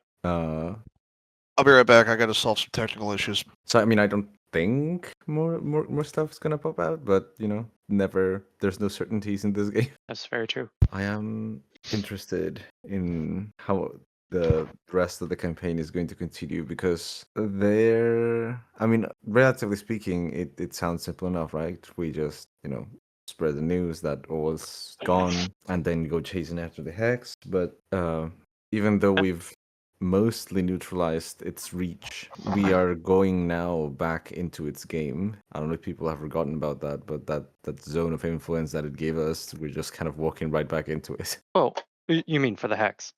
Yes. Yeah, well, I think we might get a lot of positive feedback from the town for getting rid of Auril and ending the winter, right? So I think the hex is going to lose some of its citizen control over. I mean, but that's not what really like it matters, like the hex at this point has kind of been waiting for us to. I mean, this is how I view the behind the scenes goings on, right? And obviously this is just pure speculation on my part, but my thought process is the hex was willing to let us go and continue deal with Auril because it knew that when a god is killed / eliminated, a divine spark is left behind, and since it is chasing after immortality, what better source of that than a divine spark? And so that's kind of where I'm at. So I'm quite certain that at some point or another, Leif's amulet is going to become important yet again. The token that the hex is looking for. Yeah, Instead and we're just kind Terra. of just bringing it right back to him. All right, I'm back. I mean, maybe Welcome we just tell Leif to not come with us, and we can pretend we have the token. Uh-oh. And then Pluzak gets exactly what he wants, that he's always wanted. No Leif. What's that? What's that? A life Mallow? Leifless. Life Oh. Leifless. I mean, that's not the. We the are no Mallow approaching was better. Christmas. Yeah, just as we're turning up the heat, we're approaching. Oh, honestly, yeah. They're like, did they even fix it? Because it's still winter. Snow's still on the ground, guys. It's been a day. This is bullshit. Yeah. All right. Do we have everyone, by the way? Chris said he had to fix a technical issue. Uh-oh. Wait a minute. We're at the top of turn order. Leif, you gonna do anything cool here? I think so. I mean, you usually do, but I mean, you have a yes. lot of new cool stuff you can do. So, I would So something I want to point out to you. I don't know if you've read into this correctly. Some of the stuff you can do there, you can do to yourself. You realize that, right? Oh, I might have misread. Like, some of so it gives you access to certain abilities, right? Things you can do. And then yeah. And then one of the Yeah. sub things on there also just inherently gives you a special ability. You can combine those two. I just want to make sure you know that, if you get what I'm saying. If not, I'll drop down and explain it more directly. I don't get what you're saying. I still like old Leif. Just walk up to the wall, put the echo on the other side. Yes. That was the plan. That's what I was reading about your Go wall, for it. and Go it for says as long as I can see, that I can have an No, echo. I'm gonna go explain something to Leif quick though, because I do think it could be very interesting if he wants to actually try this and show the party that way. It could be kind of fun. So, be back. All right. No. So what I'm saying is, look at the item I gave you. Right. The second paragraph. Read that to yourself. Grants the wearer immunity to cold damage and Interesting. So, you- I so could you get what heal it's saying. myself. Yes. So if you I use see. any of the the things that do ice damage on an area that includes yourself, so like a freezing sphere or ice storm, you literally can stand in it and just let yourself fail and take the damage, and it will heal you. Yeah. So if you want to do something dumb, just to show the party, it's all up to you. Like, I'm not trying to pressure you. It's just more I want to make sure you understand everything you have here. Because it is, I mean, there's a reason I made it an artifact. I don't know if you're aware of this. Artifact is literally the highest level of magic item in the game. I did So, not know that. you have kind of the most powerful item among the party, which makes sense. You're carrying the literal embodiment of a god in my mind, right? But yeah, so you can do stuff like that now if you really wanted to. And immunity to cold means you take no damage from it regardless. So, like, if something tries to freeze you with ice, that's why you're immune to petrification from it and all that. Like, you can't be hurt by frost and ice because you have the literal spark of the god of it, you know? So yeah, feel free to heal yourself if you want. Let's fuck it. And that's not even. It's not even combining the two really. Like it's not. I'm using two different things. Spells No, or it's just anything. by It's nature it's of base, you have an ability now, and then if you want to use a spell on yourself, yeah, exactly. And then the charges make sense, right? I asked you earlier, but like. Yeah, like I'm looking at I have 10 charges, so I can use any of these at any of these levels, and if I up them, then it ups the damage and exactly. stuff to them. And so I also tried to design it where if you want to max cast anything, you can max cast any of those spells. They're all upchargeable, but it puts you to that limit where, like, if you want to do anything after that, you have to potentially roll, and you know it might break, right? Like. Fucking free her, yeah. Exactly. So you have that whole double-edged sword of like, how much of the power do you want to use? And if you want, you can like always just leave it 5 charges or above, and then you just regenerate at least 2 every day, and you never have to worry, right? Like, however you want to do it is up to Leif. So you kind of have a character, a way of actually playing the character on how you want to utilize the items as well. So I feel like Leif would go in confident as fuck. I agree with you. He'd want to out one of them. Well, I don't know that himself. if you want to try, you can. Like, I don't know. Like, max out's up to you if you think that's the way he'd go. Like, just to prove the point. But I would say just so you are aware, you definitely understand the bit of. And again, this is specifically because you know Fortuna. Like, Fortuna's power has a limit, and if you push it too far, it'll probably break. You know, or not probably. There's a chance it'll break because realistically, you have to truly roll a crit fail. Like, it's not necessarily going to happen 100%. It's just like a 5% chance. A 5% chance every time you use up all the charges, I think, is what that equates to. But yeah. So it's up to you. Anyway. If there wasn't this fucking wall in the way, yeah, it'd be good to go. Yeah, we'll well, I mean, you can do anything that requires a line of sight that isn't. So like, you could probably do. Let me see. So like, freezing sphere would not work. The cone, I think the snowball one would work because it erupts from a point you choose within range. So that literally just happens. Ice storm would. Ice storm would absolutely work. Ice knife would not because you have to throw it.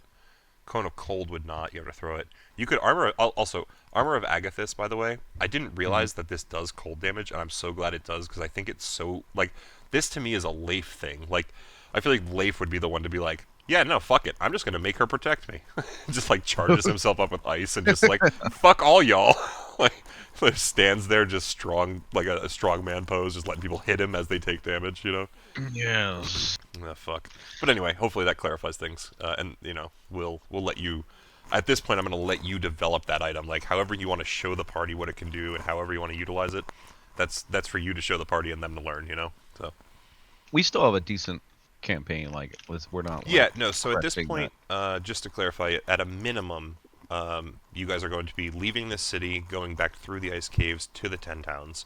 At that point, the party can choose to disperse if you truly want, but that's like, you know, another couple sessions. But the whole thing with the hex is still going on, and you know, as we've kind of discussed. Pluzak wants to do stuff with the city, and I already explained that, you know, there's that level that people can go after, like, the cultists, or try and, like, explain that Auril is dead. So we can kind of maybe develop that a little and see how people go off, and then I'm going to do an epilogue sort of thing. I would say anywhere between, like, 5 and 10 sessions still, at most. Okay, perfect. So there's time if I can't get it in on the Absolutely. Well, and all the way back to the 10 towns. I mean, I can tell you, this is not the only fight I potentially have planned for tonight, because if you guys get to the ice caves, like, depending on where you go, stuff happens. Like, there's a lot still that's going to occur for you guys, at least with each other. Even if, like, only 2 days pass, or how, like, say somehow you manage to rush it in 2 days, it'll still be several sessions of stuff happening in my mind. So, hell yeah. all right, I'm gonna pop this back up unless you have any other questions. No, I'm good. That all makes sense. Awesome. So, Leif may or may not be dead, I'm in line again, boys. and I say that because it is your turn, Leif. That's why I figured take the time and explain it. Also, Chris, you're back. Oh, is he not? I don't believe so. Okay. Well, fuck it. If we get to him and he's not back, then we'll figure it out then. We got a while. Go ahead. What are we thinking, Blake? Let's I mean, like, how big is this guy? What are we talking here? Okay, interesting. And this Dude, I thing can't wait looks- for the Tomb Tapper to eat their necklace. That's good. It's gonna be fun. Auril. Yep. That's gonna And be we got fun. to do a fight all over again. Well, what you guys don't know is that I had him do a GM roll, and currently Leif is actually Auril. I'm a god, bitches. He just turns around and, like, starts ganking the whole party. We're just gonna move up close to this wall, and then we'll pop an echo on the other side of it, because I can see through it. So Yep. we should be fine. I and believe we're that just is gonna- correct, considering that you have done the same thing against literal ancient magic illusions in the past. Hi, Ella. Where's your sister? Sophie. You coming? We killing it? What's the plan? Yeah, we're gonna try. Well, That's not that won't what we quite. should. So what did Leif do exactly? Oh, that should. Oh, that certainly will help, yeah. 15 plus what is it? 18. That's right, 28, 28, 20, 30. Oh yeah, and then I gotta add No, another. I can't 28. remember which. You need to also do an extra weapon die, so another d6, I believe. D6. Oh, that's what it is. That's what I was trying to find. Oh, it's already in there. Oh, it is? Oh. Yeah, if you look, and you actually rolled really high. From the sword itself, you got a 1 and a 6 for the die, and then on the extra die, you got a 6, a 6, and a 3 I see. for 3 Okay, 6. So that's kind of nuts. We get 28. and then we'll hit him again. Third hit, definitely. 13 more. 13. Reroll that for another. 13 You more. know. All right, absolutely. No, we're gonna. But we're. Oh no, I can't. No, can I unleash if I? Because it says it's a special. It's not a bonus action. You can unleash. I believe you only can unleash with a melee attack, but you are doing that, so you absolutely can. Yeah. Yeah, that's good. Again. 20 24, 10 or more. 10. Should have saved that 12 reroll for that. I know. Yeah. Never can predict. All right, so good rolls. Definitely a good round. So the Tomb Tapper. Since you didn't attack the Tomb Tapper, it's going to... Kara definitely hit it. But I think it's more interested in getting to the other side of this wall, and it'll also protect itself in doing this. So it's going to dash action, and it's going to start to burrow itself underground. It will be able to make it 20 feet. Yes, they can do that. That's why the hole is there. So let me copy and paste. God damn it. Another hole here. And then the actual Tomb Tapper itself will go into the hole, since it's able to go 20 feet. And kind of... It's there. It's like you kind of maybe see it just barely under the surface, but it's definitely in, full cover from everyone except for Kara, I would say. As it starts to try and burrow under the wall. Okay. It's going at kind of an angle, so I would say it probably will pop out next turn, so you guys can maybe start attacking again next turn. But yeah, it's just going to do that for now. Mace, your turn. Well, I'm fairly certain that Pluzak's spores are going to kill that one on the right, so I'm just going to hold an action to attack the big guy, assuming that it pops in my vicinity. Okay, alrighty. Nothix will go, so that one definitely needs to make a con save, which it definitely fails. So Pluzak, give me some damages. If you at least roll the 2 1s, I think it dies, so... you know. So you rolled twice its health. It's totally dead. And I rolled the wrong dice, but doesn't matter. It's I rolled dead d6s instead of either d8s. way. As this one also sputters and dies on some spores. They start to infest its body. The others will at least still be able to go. So this guy finally pops out of his hole. So he can go another 10 feet. The others, I mean, the one being attacked by the Leif Echo is certainly going to attack back. The second one, Chris, are you back by chance? Okay. He's not. I'll still end up attacking him, but I'll have to write it in the chat. Okay, so let's roll Leif Echo first. 2 claw attacks. 19 hits you? Yeah, that hits. Okay. So the Echo will vanish as that one attacks it back. The others... And back. I mean... Welcome back. One Timing. of them... Good timing indeed. One of them will glare at you yourself, Leif, for another con save. Kara, one of the Nothics is going to glare at you flying up in the air. And I need a con save from you as well. Leif, that is 18 necrotic for you, Leif. And 15 for Kara is halved and then halved. So 10 to 5. 20 to 10 to 5 to clarify for Kara. Oh, okay. So 18 necrotic for Leif and 5 necrotic for Kara. Someone eat the tomb tapper? What'd I miss? It went underground into the hole. You yourself can still see it, but it's in cover from everyone else, so it's kind of hidden. Okay. It's trying to bury through. But yeah, you would be fine on attacks on it if you want. It's trying to eat through the dirt like a mole. That is delicious all dirt. of the delicious dirt. And it is Valine's turn. I guess same thing. Chill touch on the weak one that was next to the Echo team. Yes, absolutely. Meets. Only 10 Okay. product damage It's this pretty time. fucked up, but not quite dead.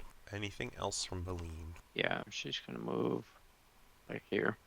Alrighty. Kara. I will proceed to land here. Okay. I'm going to do what everyone suggested I do the first time, and I'm going to try to pick up this Nothic and throw him into the sun. Go for it, man. Oh, yeah. I don't think this thing's going to be able to escape from you. You have advantage on that roll, and I just rolled its, so let's see. Yeah, I don't think a 9 is going to overcome a 27, so you could pick it up no problem. So I guess the first turn would be grappling it, the second would be like throwing it into the thing. Is that our first attack? Does that make sense? If that's how you want to run it, sure. Yeah, I mean, does it make sense? I don't know. Because a grapple itself, you have to like that's the action, Yeah, no, and then it's an action. I Yeah, have think I it have makes no sense. complaints. I have no complaints. Gotcha. Then toss that fucker towards the sun. Just give me a strength roll. See how hard you throw him in. At point. Pretty hard. Does he even get a Constitution saving throw to see if he fails? No, he's just gonna take max damage. I think, or not max damage per se, but it's gonna be a roll. Like the crit is gonna go towards the fucking whatchamacallit, Yithrin Mythillar. Let's see. So let's remember here. 153. Does he come Jesus, out the Fred. other side with a throw that hard? God. He just oh my incinerates as soon as he touches it. Yeah, so Bone pop well, out. actually, I think the better thing to do would be Kara throws it with this massive strength, and you watch it hurtle through the entirety of the sun. It comes out the other side, just a molten fucking core of just like It's eyeball. yeah, it's just the eyeball. and no flesh, and it buries itself in the wall over here, and there's just gonna be kind of like melted wall as this superheated eyeball buries itself, just like caverns into over here. You know what? I don't want black. I don't know why I have black. So Just a give me pile sec. of goo. I'll Like a fix that on my spitball. turn. But yeah, it's exactly it's completely just a melting magma eyeball just buried in the wall here. It almost looks like an egg sunny side up. And just because it worked the first time, fuck it. I'll action surge and do that to the other one. Hopefully. Go for it. So 18. It might get out of that one. Let me see. I doubt it. It probably has a Dex 0 roll, modifier. 14. All right. So Pick the 22 fucker up. for 22 for the strength. Not quite as high this time, but Fred, if you want to just hit us in the normal roll instead of the crit roll. 186 this time, I got 2 10s and only 1 1. and only 1-1. Yeah, it's just kind of it was really more the 2s and the 3s, I think, on that first roll. Jesus Christ. Yeah. Yeah. But yeah, either way, that thing also just vaporizes as it gets tossed through the sun. And we'll just. I wish we leave could him- have did this to Auril. I tried, man. You did. You did. I know. Tried. You know, it's just- what happens when you try to throw a god into a sun. At least they can fight back. These things, not so much. They're just turning into fucking putty. And that was the one to my north I tossed through. Oh, I see. I'm sorry. Then we'll move this guy. Well, you threw the other one back. You threw the other one through too. Which one did I? I had one north and I had one south. I landed between two. Got you. Yeah, there was 3 on that side of the wall. So there was the one here. No. There you're was good. the one here, That's and why I then there put 'em was back one there. over here. I completely forgot which was which. Was all. I put him back there as soon as you. I threw reminded that me. guy, and I threw this guy. Yep. Oh, so it's this one? That's what you're saying?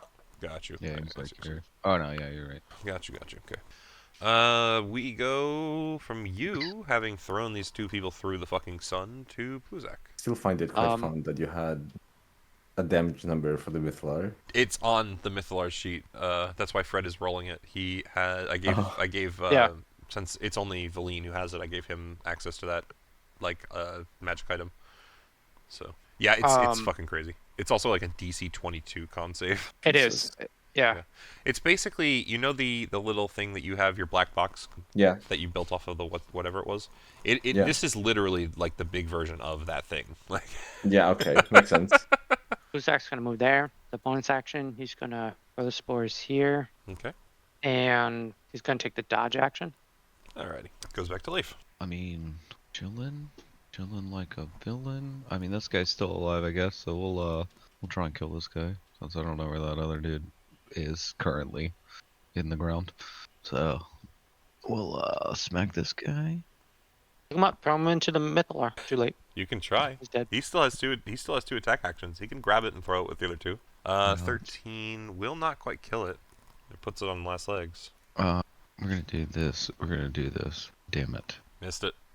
Uh. You got one more. Yeah. That'll hit. Okay. The 16 is enough. You definitely kill it if you have any special way you were looking to. No, I mean, the only thing what I was gonna do is hopefully kill it in the second one, and then the third action was to throw the corpse into the sun. Nah, instead you missed the second and kind of cut its head off with the third. Can I just kind of, because I assume Pluzak said that kind of quietly when I heard it. Can I just kind of like look at him and then like my echo like kind of kicks it? It doesn't make it into the sun, but it just kind of kicks it. Just kicks the body towards it a little. Yeah. Moves like 2 inches. Yeah, absolutely. He's like, I don't know, shrugs. I tried. Okay, absolutely. Anything else? I think I'm just going to kind of move closer to the wall with my echo. Yeah. Right. And just chill. Got one on either side. What's up? So it's I'm on the wrong thing. That's why. So that's okay. So it's still burrowing underground. I'm just gonna do this. You would see wrong layer. The hole starts to form. It's not quite this big, but it starts to kind of just form right on the other side of the wall. You know, it's clearly just burrowing itself under. But it is not able to quite escape this turn. You would judge by the fact that it is starting to create a hole here. You know, probably next round. That's it. Mace. Okay. Yeah, certainly didn't put out as close as I would have otherwise expected it to. I think the Notheks are for the most part handled right, so Yeah, they're dead. what I am going to do in that case is move as close as I can to it, the more likely point of emergence. And I don't have spells. I will just hold an action to attack it when it pops out, Alrighty. like whack-a-mole. Okie dokie. From there. Okay. Where am I in my order? Hold on. There we go. Now things are dead. Goes to Valine. All right. Valine is going to drop the Wall of Force. Okay. So she drops the concentration on that, and instead she casts. Oh no, the guy's not up yet. The Wall of Force can disappear anyway. That's fine. It can still stay there. I can put it back if you want. I think. No, it's fine. She's gonna hold an action for when the Tomb Tapper is visible. She's going to cast Ray of Enfeeblement on it. Gotcha. Okay. I'm gonna put it in the chat so that way I remember. Yeah, it's the one that does The strength attacks, right? Yeah. Yeah, half weapon damage on strength attacks. Yeah, absolutely. Definitely always a good choice. Okay, so That's her turn. She holds that. Just keep it in mind. Kara, you go next. I would note at this point, again, Kara, you're probably the one with the passive perception to see or hear this. There's a lot of wings, and you actually notice gargoyles are starting to kind of encircle the force field here. You see 3 currently, but you hear a lot of wings. You would assume that there's just a lot of stuff in the city starting to move towards you because of all the noise of what's happening here. I feel we've woken up the city with what we're doing. I see 3 gargoyles at least. Question: can gargoyles go through the barrier? The ones you see are currently just flying and not really. They're at the barrier, just like hovering, watching you all. Okay. So the Tomb Tapper has not resurfaced yet? No, has not been its turn again. I can get to here, and I can go up 10 feet to look down into the hole. Yeah. So here, let's do this because put this myself hole is more like this. It's just kind of like starting to come up. Can I see the Tomb Tapper? Sure, it's underground, in between the two. It I'll have definitely disadvantage. has full cover from you. I'll show you where it currently is. There you go. We're just kind of trying to dig up on that second hole. I'm probably going to swing with disadvantage, but I'll stab into it twice. Yeah, go for it. With Definitely. disadvantage? Yeah, definitely. Or actually, no, I think it's just a +5 to AC for it. Full cover. Hold on. 3 full? Yeah, I think it's 5. Oh, first one's not going to hit anyway. Can't be hit by ranged attacks, I Can't think. be hit directly by attack or spell. Hold on. 3/4. Total cover can't be directly. Oh, hold on. I might mean more like 3/4. I mean, it's definitely somewhat visible. Yeah, 3/4 is more what I mean. +5 bonus to AC. So, a 13 definitely won't hit it, regardless. But you can do it without disadvantage. It's just a +5 to its AC currently. Okay. Do I hit it with a 21? 1 sec. I'll tell you. I gotta go back. Where are you? No. Okay. Close That is though. me. If anything, you watched it go through the hole. You just think that it perhaps glanced off this thing's skin. Very close though. Not a problem. Regardless, how high up are you still? Or you're on the ground now? 10 feet off the ground, because I wanted to be over the Yeah, people no. that were... I got you. It's just whether you can pull your spear back to you, which you can. You're good. Yep. Okay, so that was Kara, and it goes to Pluzak. I guess Pluzak would just move closer. 5, 10, 15, 20, Gonna repair any attacks like anyone else. 30, and put that there. And I'll dodge. Okay, alrighty. That goes back to the top of the turn order with Leif. Right. Easy day. Easy day. I assume I should not be going through this square. I don't think the spores like me. To be fair, I don't think they'd affect you until the start of next turn, but yeah. No, as soon as he Also, I moves think into they it. need to find your brain Oh, to is latch it onto. also if it enters the space? Okay.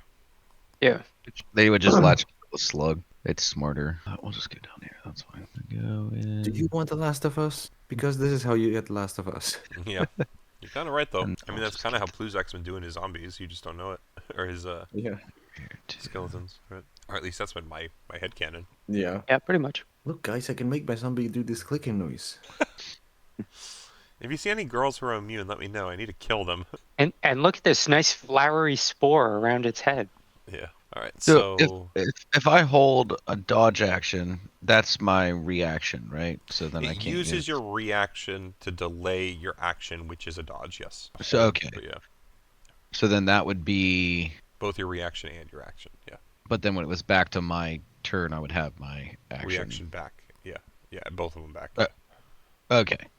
That's still semi-confusing to me. Yeah. So essentially, think of it this way. Here's the best way I could explain it. You use your reaction to like wait in the turn to do the thing you want until you, like, when you see the thing that makes you want to do it. So it's like, I want to hit that guy when he turns his back to me. So I'm just gonna hold my sword up and wait, and then go as soon as he does. Like take that moment of opportunity.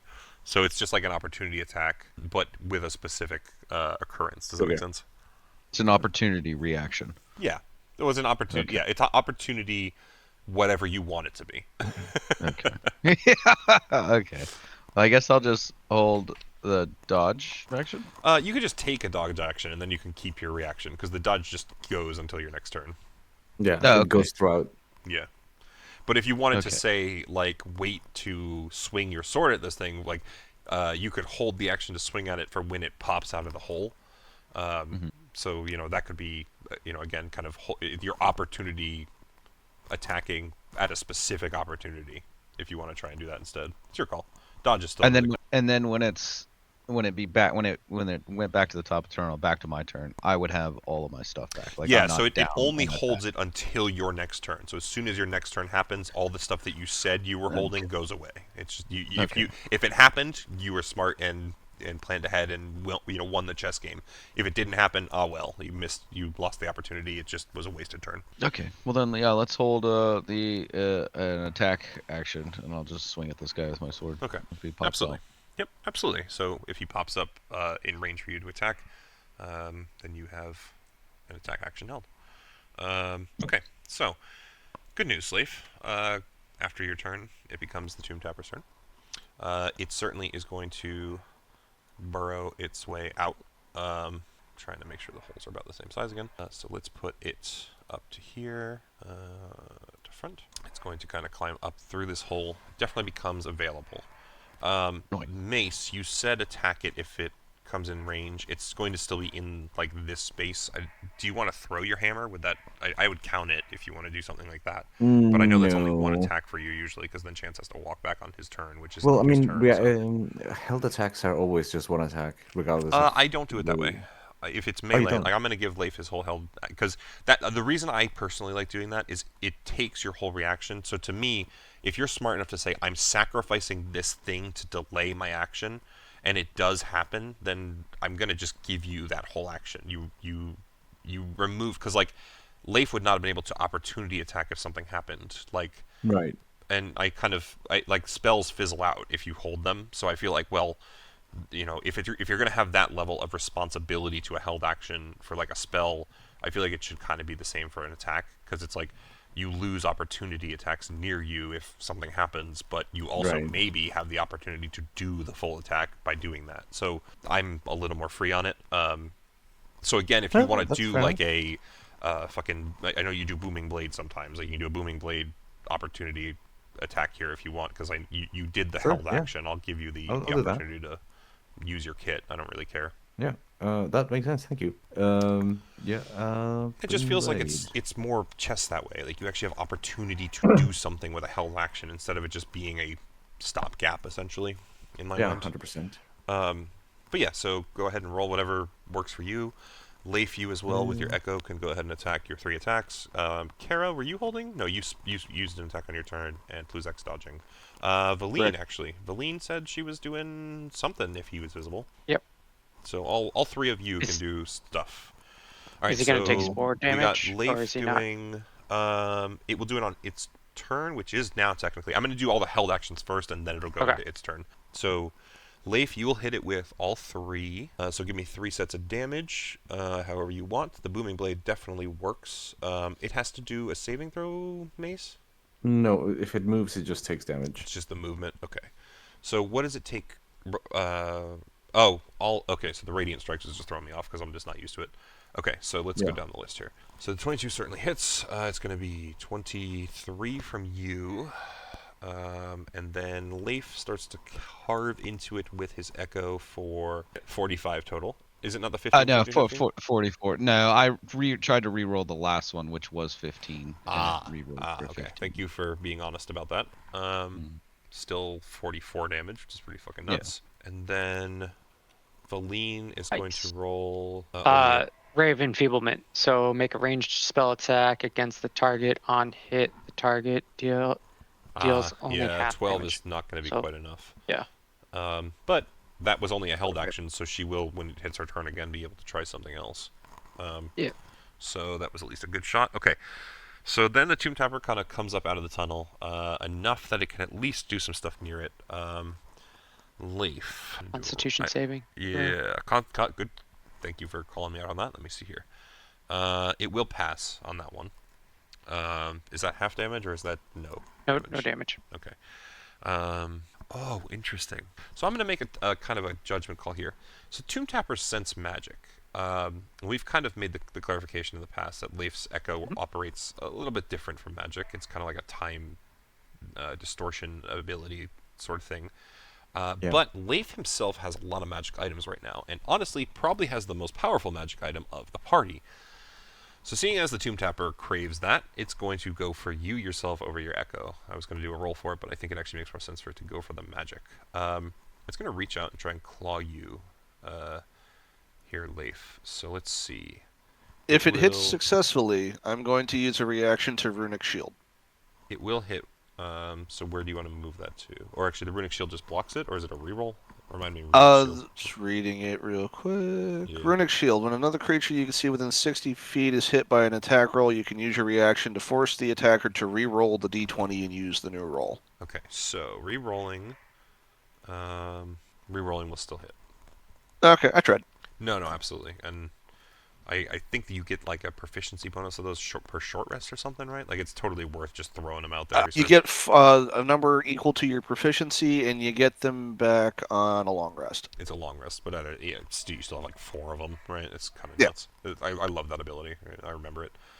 It's 16 slashing, and then it's going to try and claw at you again, Leif. Okay, which it will also hit. For another 15 slashing. Having clawed you twice, so it's kind of like the hammer sitting behind it on the ground right now, and it has pierced you with both of its hands, and it's going to pull you towards its stomach, mouth, and that gives it like a bonus action attack essentially. So it will try one more time, which... Can I Shadow Martyr myself? Absolutely. I don't see any reason you couldn't. Oh yeah. Okay. Let's do that. Okay, so as it pulls you towards itself, your Echo dives into its mouth and it clenches shut on the Echo. The Echo's just going to take the damage instead, if memory serves. It would have been 19 slashing as it bit down on you that the Echo takes, and then it kind of releases its claws, having thought that it bit you, and realizes that what's in its mouth is not you as it drops you back to the ground. That is all it is able to do on its turn. However, we have reached round 5. This pops out of the other hole. Hope it's another one. Mace, your turn. Hey. I hope it's another one. It might be. Scroll on up, Pluzak. I don't want to. Can't see that far right now. If it's not in the turtle line of sight, it's not on the map. I'm going to assume that I'm not in the spores here. You are not in the spores, no. At least not by my call, unless Pluzak is it. It's because it's just around the... It's a 10-foot square, right? 10-foot cube. Yeah, so cube. you're good. Yeah, no, I'm just gonna whack it twice.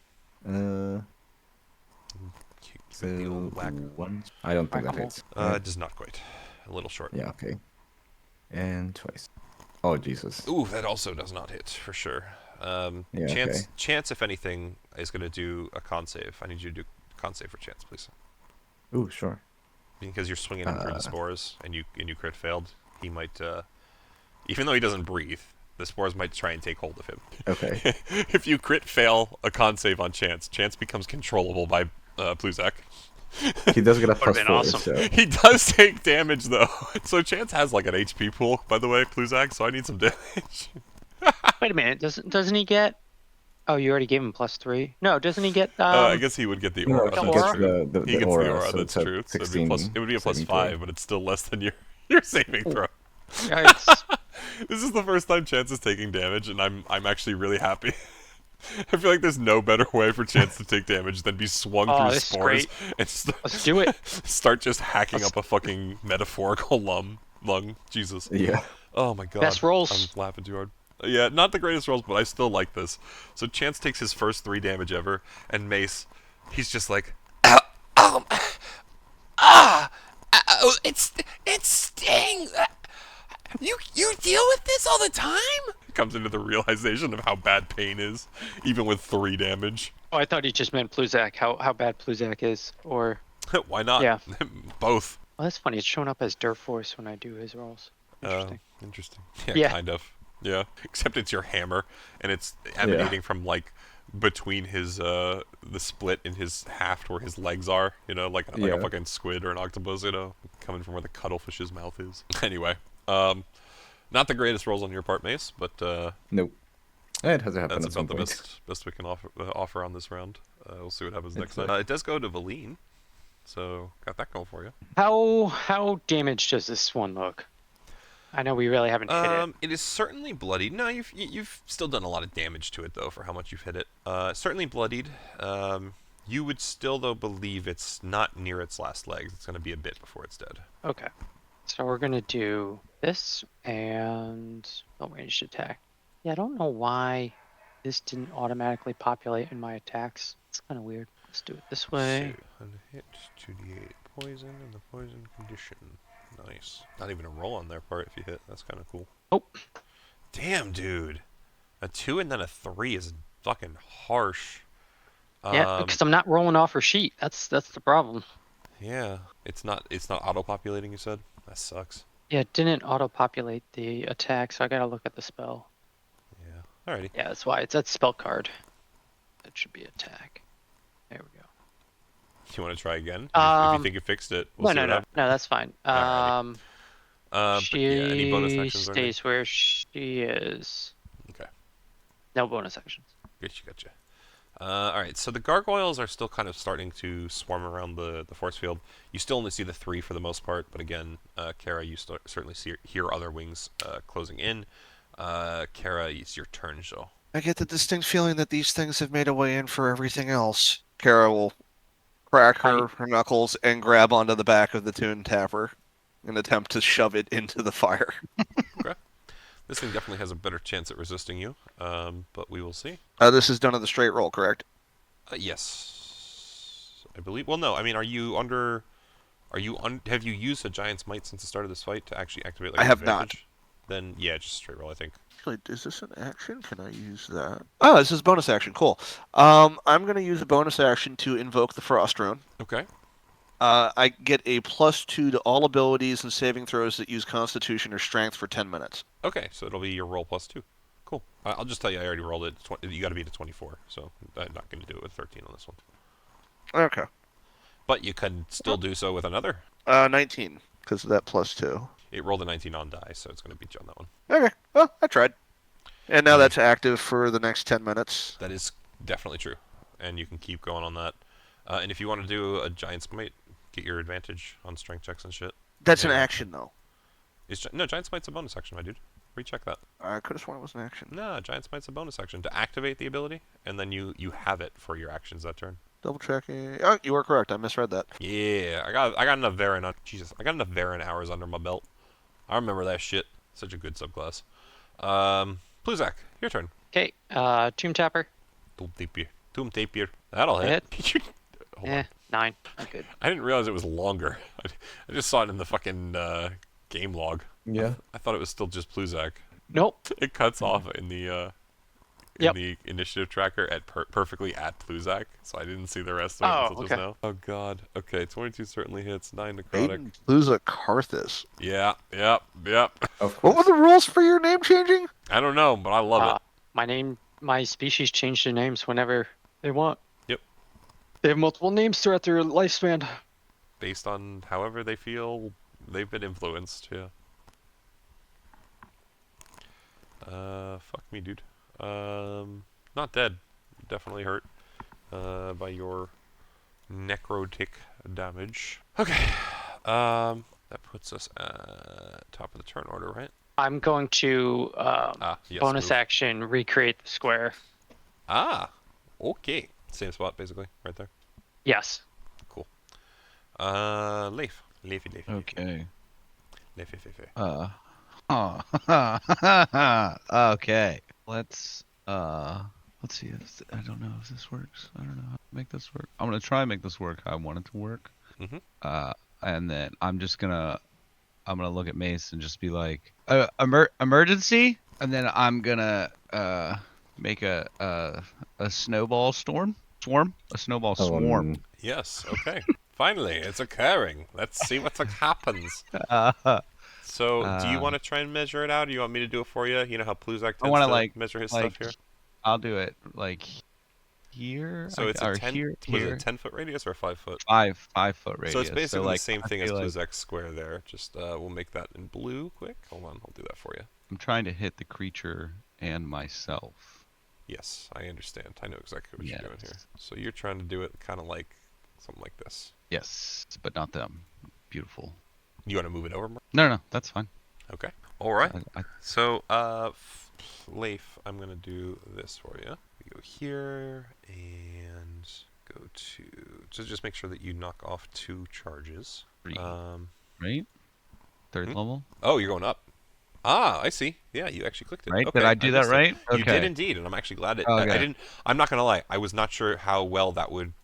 So I made that item on the website itself. Like I did a custom build. I didn't think it was gonna actually transfer across that efficiently. So yeah. So you all watch as for the first time, Leif casts magic.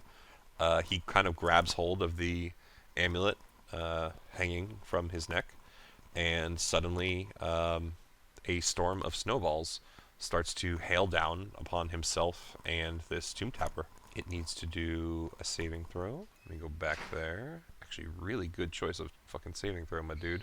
With a 13, it will fail. So you yourself will take 19 cold. Nice. And it will also take 19 cold. So, as you watch the snowballs pelt its form, however, you notice that they seem to bounce off its skin, as it is immune to cold, which you now know. Great. However, for everyone else, as you watch snowballs pelt Leif, the snowballs seem to absorb into him. Zach is very concerned. Leif is not concerned. Leif seems to be standing there stronger than ever before. Anything And else? you just hear a demented, "Do you want to build a snowman?" Absolutely. It's just Leif standing there holding onto the greatsword's hilt. Oh man. Anything else this turn though, Leif? I think that's your action, but any yeah, like bonus that would actions or be anything? my action. I'll just bring an echo out again. I'm actually really glad that that worked as efficiently as it did there. That's awesome. My bad. My health keeps changing in D&D Beyond for some reason. I keep bringing it back up, and it keeps changing the number. Oh, I know why. You know what? Here, let me do this. I had you open in a tab. That might be my fault. No, you're fine. Let's see if that fixes that problem. Was it Oh, jumping your back up to fault. like 75? Yeah. Yeah, it's because I had that open in a tab. That's absolutely my fault. We're going to... Yeah, that's fine. Hold echo out here. Yeah, I'm good there. What's Blue up? Limited. I cast Is shit now. Yeah, is that you announcing that to the party? Yeah, Is yo, that like I you say cashed that it, over bro. this? He's standing there, like literally you watching snowballs just pelt Leif's face. He's like, I cast shit now. Is your echo Bluzak says the standing soup there? is- Great, sorry, thank you. Yeah. What was that, Bluzak? The soup is bad. The soup Soup's is cold. This is the worst As he looks soup. at- This is the worst timeline of soup. Not Bluzak good. hates that Not Leif good. is now part caster. I like that. Oh god, that's really funny to me. Tomb Tapper's turns. So let's see. I think this one will swing out at you, Leif, and then if anything, it's going to use its hammer here on you and Kara, I think. No, you and Mace. The other one's going to run up to Kara and swing at it. Swing at her. Let's do the swings here. Leif. 14's not going to hit you, so you're fine. Mace, you will be hit. It is 20 force damage. Okay. And then the other one will run up to you, Kara. It's going to claw at you twice. It will certainly hit you the first one. 20 does not hit you, though, correct? No, it does not. Okay, so it will just hit you once with its claws as it runs up to you for a total of 27 slashing damage. Okie dokie. That is the Tomb Tapper's turns. Actually, technically that second one had advantage. I'm going to roll one more time for its second claw as an advantage attack. It will still miss, so it doesn't matter. Okie dokie. And it goes to Mace's turn. Okay. Well. Yeah, I mean, it's just dispatch this guy. I just noticed what you typed, claw. Jesus. Oh yeah. I mean, I can just see it, you know. Oh, That's all I'm absolutely. saying. It's a very good comment, but it came out of left field. I was not ready for the Destiny reference. Yeah, I'm just I'm gonna imagining attack you with this 3 thing. eyes now. Chance just like sitting on your forehead with his jewel as your fucking eye. Oh my god, wouldn't that be amazing? And it's up to you two. Just toss your helmet out. It's just Chance now. You grab him whenever you need to fight. Channel Divinity only happens once per long rest, correct? Yeah. Okay, good. Then I cannot use that. But Okay. you do have a Kara. Kara has special channel divinities, which you know to a degree. Yeah, that's true. For now, I think I'm okay. Let me double check something as well. Okay. I did do a short rest though. Yep. So I will Hexblade Curse it. Okay. And this is the one next to you. Yes, the one next to me. This means that. So that's my bonus action. I get bonus to damage rolls. 19 or 20 are crits. So there's no disadvantage on ability checks. That's just the regular hex. Yes. Okay. So in that case, I do that, and I will whack it once. Are you passing through that square? Leif, I need to look at that magic, don't I? Oh, I thought it dissipated afterwards. Does it? That's what I need to look at it for. I assume I gotta fucking take another look here. We got new spells on the field here, boys. All right. It doesn't say it stays. You're correct. You're correct. It's just the one action, and then it stops. That's what I thought. Okay. So we can actually get rid of that square. Good use, though. I do what I can. Do I roll my second attack? I enjoyed it. Yes. Yes, you can make it there, and you can do the second attack, yeah. Cool. Or actually, sorry, whoever that was measuring. This is terribly consistent. 16 will not quite hit. The first one certainly did. So let me... 2 and 4 and 2 and 4. Okay. Very cool, very cool. Okay, I feel like something's off, because that's the exact same roll for damage. That honestly happens a lot more than you think in Roll20. I've noticed that. I'm not talking about the total number. I'm talking about every single curse. individual die. The Radiant and the Curse, right? Not only Radiant Curse, but also the bludgeoning. Did it? It was 3, 5, 4, 3. Oh, weird. It actually says rolling 3. Roll another 2. See what happens. Yeah. Roll I feel like another I fucked up something. Yeah, I think you did. At least the Radiant Curse part's working, but the bludgeoning is definitely off if you want to try and I see now. attack that again. Something's Either wrong way, with it is what it is. I took the damage as it was. You can fix okay. that in the go round to your next turn. But we are going to go to Valine now. Oh, yeah, all of your damage rolls have been a 15. Isn't that funny? She's gonna try again. A sickness on the same guy. I mean, it's not like it was max damage rolling, so I'm not going to complain. Being Yeah. stuck at a 3 average is like, okay. It's okay. Could have been worse. 20 certainly hits with a ray of sickness. That's going to be instant poison. Yes. That's the southern one. So let me find something for that. That would be disadvantage on attacks and ability Yeah, check. absolutely. I'm just going to try and find something to remind myself. There we go. So that one's poisoned and takes 15 damage. Is it got any sort of resistances to poison? Nope. So you're good on that one. Definitely. Good hit. Anything else? Cool. No, she's gonna stay there. Yeah, good. Oh, let me say this while it's on my mind. For the spell book, Fred, just because you and I are going to end up probably just kind of managing that in the background to some degree. Each long rest you do, you can decipher one level of spells, if that makes sense. So like 9 long rests gives you all of them, sort of thing. But you can do it in any order you want. You as a player know what you have access to on each level, so if you want to target certain ones, I don't give a shit, but that's going to be how you get access to it. Just because I'm thinking about Valine's spells right now. That goes to Kara, as long as Valine's done. Yep. Because Order of Operations has been solved, I will Giant Smite. Alrighty. And the Tomb Tapper that got me from behind, I'm going to turn around and try to smash into the orb. The new one, okay. Yep. Alrighty. So, athletics roll. It's got a +2 from the Frost Rune still. 27. Yeah, you can definitely grab it.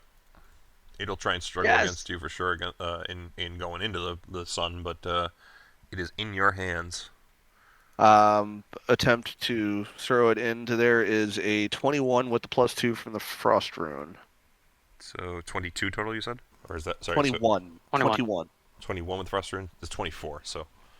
It will struggle against you. It's still grappled by you. It has to escape with an action on its turn.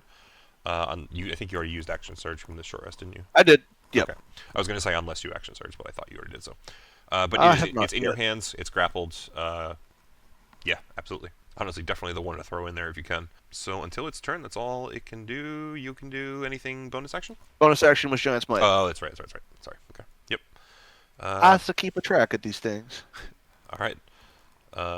Very true. Let me get the name right here. Gotta go back up in the chat log here. Maiden Plusa Karthis. Your turn. Second. Nope. It's like when you got a Hyphen Potamus 7 with you. You gotta say the whole name. You got a pimp named Slickback. Got Madonna. I mean, it's Yeah, that's a reference I think only Chris will get, so well. but It's one word, like Madonna. which is hilarious because that's not what's actually in the show.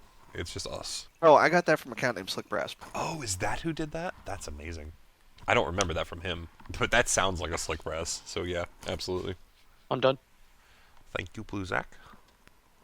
What's the time thing? I missed it. Concentration. On Enlarge. Oh, that's a good call. I was not thinking about that. Thank you for doing that. And you casted that at the beginning of this, which is it's 1 minute, 10 minutes. I think it's 10 minutes. If it's 10, then I don't have to worry about it. Yeah, that's what I was. Okay. Leif, we go back to top of the turn order with you. It's 1 minute. Oh, it is only one. Okay, so I will let you know when we reach round 11, and that's when it'll end out. Start of your turn, round 11, is what I'm thinking. Yep. I am going to swap places with my Echo. We'll teleport. Ah, okay. Interesting. Go for it. That way I'm here and here. Mhm. Oh, wait. I lied. Oh, I already That's did okay. it. You can take it back. I'll let you...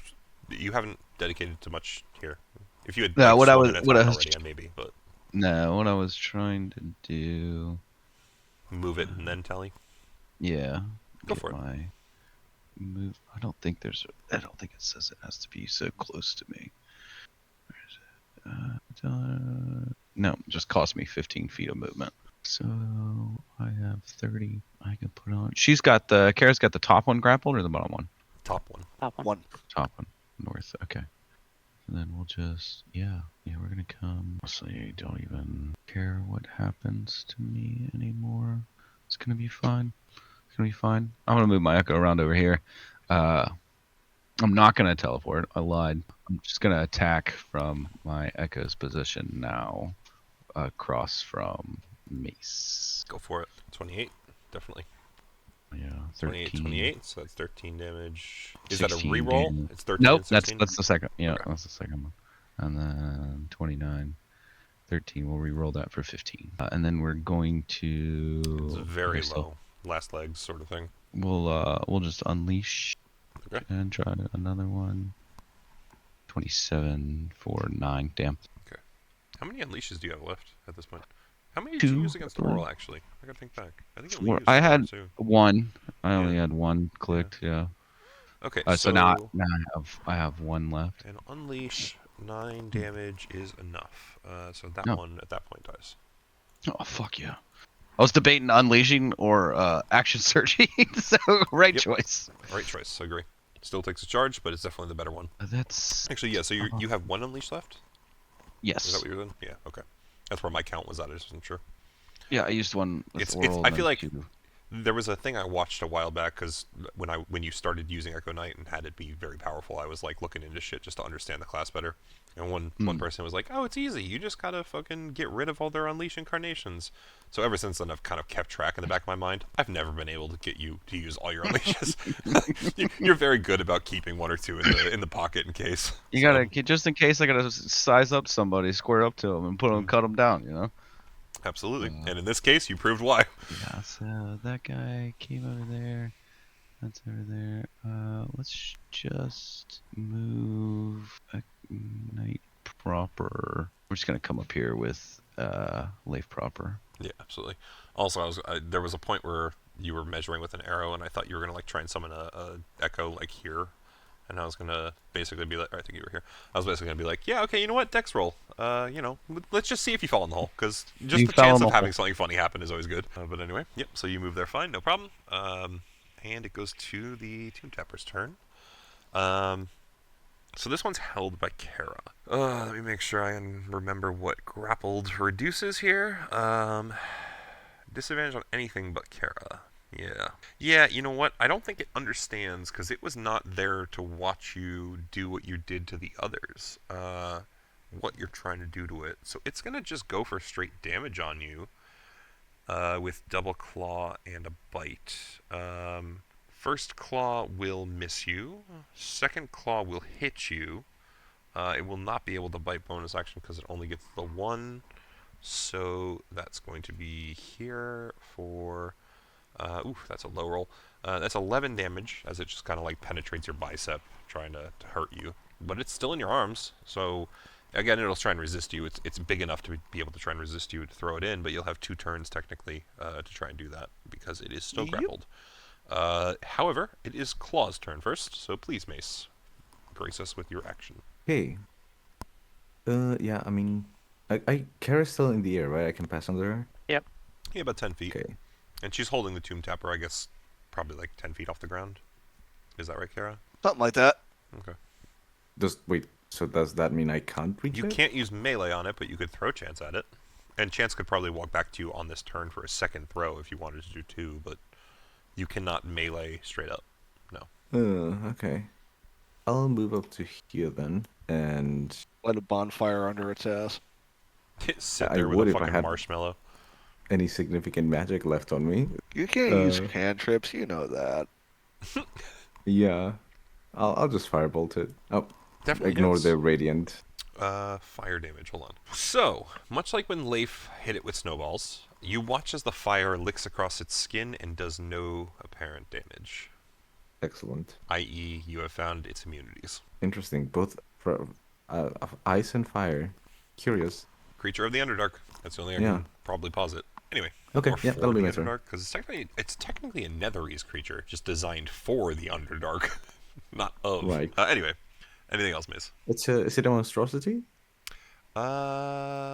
Construct. Aberration? They're Construct. constructs. Yeah, because they were made by the Netherese. Yeah, they were made by the Netherese to seek out, essentially, you know that big thing that you found in the museum?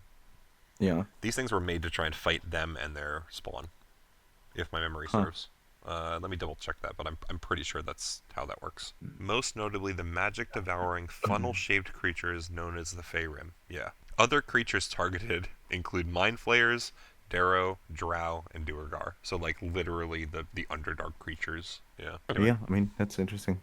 Yeah. Actually, that'll they're be really it. cool creatures. I'm not gonna lie. Regardless, let us go to the next. As long as there's nothing else, Claw. No, that's it. Valine. Valine. She's going to I move think the up. same thing a lot. I'm not gonna lie. And she's going to do Ray of Sickness. Okay. Okay. 26 hits. Definitely hits. Yeah. This is the same 12 poison one, poison. and it's auto poisoned, right? Yep. Okay. Good for you, Kara. And that's it for Valine. Okay. Well, it goes to Kara. Well, you This know thing what the is- song this and thing's dance is. Fingers Probably on the gonna go button. into the fire. We'll see what happens. 20. 20 on the strength check. So this thing gets only. Okay, hold on. Okay, it's going in the sun. So it has to. You do see a that? con You know that save. scene from Hellsing, Abridged, where she grabs the vampire and rubs its face against the wall as it slowly disintegrates.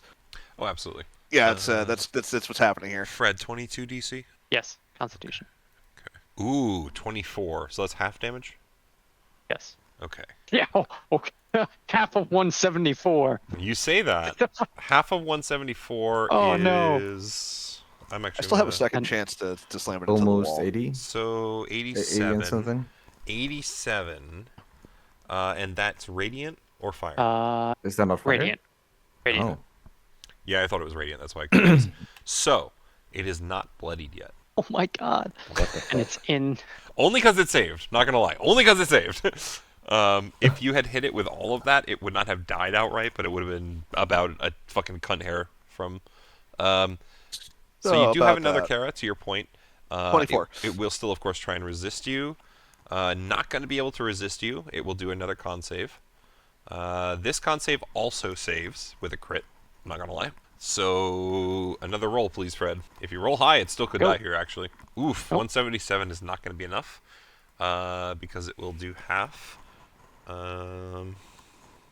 88. Yes. Sir. Only one more damage. That's exactly what I saw. So it's about. Let's see. What's the way to phrase this? Let me see. Let me look back up here. Hold on. It needs spore damage. It's not enough for just spore. It's probably about like 2 Leif hits. 2 Leif hits. That's what we'll call it. Like old Leif or new Leif? Because I'm concerned now. Greatsword Leif hits. Okay. Yeah. I gotta power up real I quick, like the guys. I'm concerned now, though. Understandable. So Kara, great fucking slams as this thing gets, like, you basically grab it by the shoulders and just slam it into the Mythillar. It starts to scorch and screech and hiss, and you feel these vibrations against your skin as it starts to, like, almost the way that it seems to, it's like sonar is the best way to say it. You know, you feel it in the air, but you don't necessarily hear anything specifically, and then you pull it back and you slam it into it again, and it starts to screech even harsher as you watch the flames lick at its neck and around its shoulders, and its mouth starts just clenching in pain, and then you pull it out again, and as you just are ready to go at it one more time, but it is not quite dead. And Pluzak, it is your turn. This thing is still like 10 feet in the air, right? Yeah, Kara is holding it up 10 feet. I would also say that Kara is kind of like half covering it from you at this point. You could walk under her pretty easily, though, if you want to just go below it and do something. You want me to go below it? Yeah. Yes, that is exactly what I said. Okay. Just like how Leif always heard Auril as Oral. Oral. Yeah. We're going to get Oral? Hell The yeah. number of times he sent me that Let's do message is... It was always hilarious, by the way. This is not a complaint. But more than I can count on one hand. That's all you would need is one hand. This campaign's great. Well, no, the other hand was busy. That's exactly true. Anyway. Oh, if I can, I guess something like this. Oh, gosh. Something like this. Yeah, well, I wasn't sure if I was going to go under Kara or not, but Yeah. she's absolutely. seems like a bottom layer. She's a bottom. She's a bottom. There's definitely a certain degree to which I usually put her bottom layer in most large creatures. I guess we'll Fair. do this. Uh-oh. Is Pluzak going to kill it? Let's see. Going hard. Ooh. 19 hit. He will hit with a 19, boys. What's Pluzak doing? What's this? It was Thunderwave. He's gonna knock it into the sun. Fred. That would have been awesome, but I don't have that. Ah, Fred. damn. Fred. You got anything else you can do? You want to move just your thing? spores if, Can you move if your I'm spores? in range. Because he's at 1 HP now. Is he actually like standing legit where he's 1 standing? HP. You can actually put them below him because it reaches 10 feet up. It will still hit his feet. Yeah, So that will get him. It will. He's still in that zone. But yeah, you legit dropped him to 1 HP there. What a fucking roll, dude. That's fucking Yeah, hilarious. well, some people got to do what some people Why got is to it do. You said plus- 2 late hold on. hits, so I didn't want Leif Why is to it be plus upset. 0? What is that? What's it doing here? 7d6 plus 0? What? I don't know. Whatever. Either way, it'll be funny if it dies on its turn. Yeah, it's supposed to be 76, so. So concerned. yeah, it rolled 76. It's just I thought it says plus Yep. 0 as well. I don't know why. All right, so it goes to Leif. Okay. If you want to kill it, feel free, but it will probably die on its turn just by the spores. I'm not gonna lie. Right. You see the spores hovering. Twirling. I hold Curling. an action to kill it if it doesn't die. No, not even that. Leif's gonna come up past this hole and seeing, with his little echo in tow, seeing this thing essentially just bleeding out in Kara's hands and a bunch of spores hanging out underneath of it. He's just gonna continue on this way. Yeah. So as you walk by and look at the fire damage on this thing's back from behind, it looks almost like a wildfire like raging across land, where it's just charcoal and dead dirt left. Like it's nothing. It is blackened and dried and bloodied and just falling apart. There's actually not that much blood because it's just It's cauterized. cauterized, yeah. Yeah, But you yeah. see lots of red flesh for sure. Yeah, exactly. Like totally burned and very much so falling apart. Like if you think if you poked this thing's Holding back it with a upright, stick, You it would fall probably apart go like well kind of with like a a vodka Oh sauce. God, Chris, Jesus, what movie was it we watched where it's Nom and the guy gets napalmed and his legs just kind of melt off the bone? We were soldiers. Yeah, No. it's literally that. Like you think if you poke this thing's back at all, it's just gonna melt off of whatever is there. Leif just picks up a rock, throws it at it. Throws it at it. Just to see. The mighty pebble of pig smiting. Oh fucking Christ! Nah, he's Leif's up here. He's just kind of he knows that thing came from that hole, so he's just kind of making sure like another one doesn't. Okay, come you know out what? And while we're actually, all- so I'm not going to even make you roll for this, but as you go to protect the hole, you would notice that there are far more gargoyles around the kind of circumference of this force field than there were before. You see at least 5 now. There were 3 before. But much like Kara was kind of pointing out, you hear a lot of wings. You would also kind of get this general sense of movement from the city around you. So while there is nothing crawling through the hole now, there is enough noise coming kind of through it, and kind of the other side of the force field, that makes you think things are likely to come through it, and this area is not very safe. Leif would definitely kind of have that sense just from past experience. But yeah, anything else? Wonder Web. Yeah, there you go. Have you used your action this turn? You haven't. You could. I haven't done anything. What's the casting of that? One action, I believe. Does it say how far it can go, or it doesn't care? Doesn't have anything. It should though. Let me go back to you. Web is 60-foot range, 20-foot cube. Correct. Thank you, Fred. Because you have to go to the web spell, I believe. Yeah, we should be able to get to it from the wand itself. wand. Yeah. 20-foot cube. Well, I'm only 60-foot range. Yeah. I'm So only 25 feet from this but thing. honestly, to his point, you could put a web across the mouth of that if you want to try. I've used all my movement, so I can't go any farther. But you can cast I it within 60 feet of you, and the hole is only 30 feet from you, 25 feet. So. Yeah, if I can. Yeah. I want to so cut just as deep in there as if I can. It would just be at the mouth of it because you can only kind of see the hole itself. But you can definitely cast web across the mouth of it. I don't see any reason that you wouldn't be able to do that. Take the charge off the wand, but I will. Can my echo cast it? No, we discussed that before. Oh, okay. It'll take the All right. charge either way. Yeah. Let's wand a web that guy. Okay. Let's So web wand it. Something like this, I think, about 20 feet. Yeah. Perfect. Alrighty. So you guys at least see Leif kind of runs up with his echo and casts wand a web over there. And what a smart guy. That I know, magic's really getting to him. I'm pretty smart. Yeah, I got many magics now.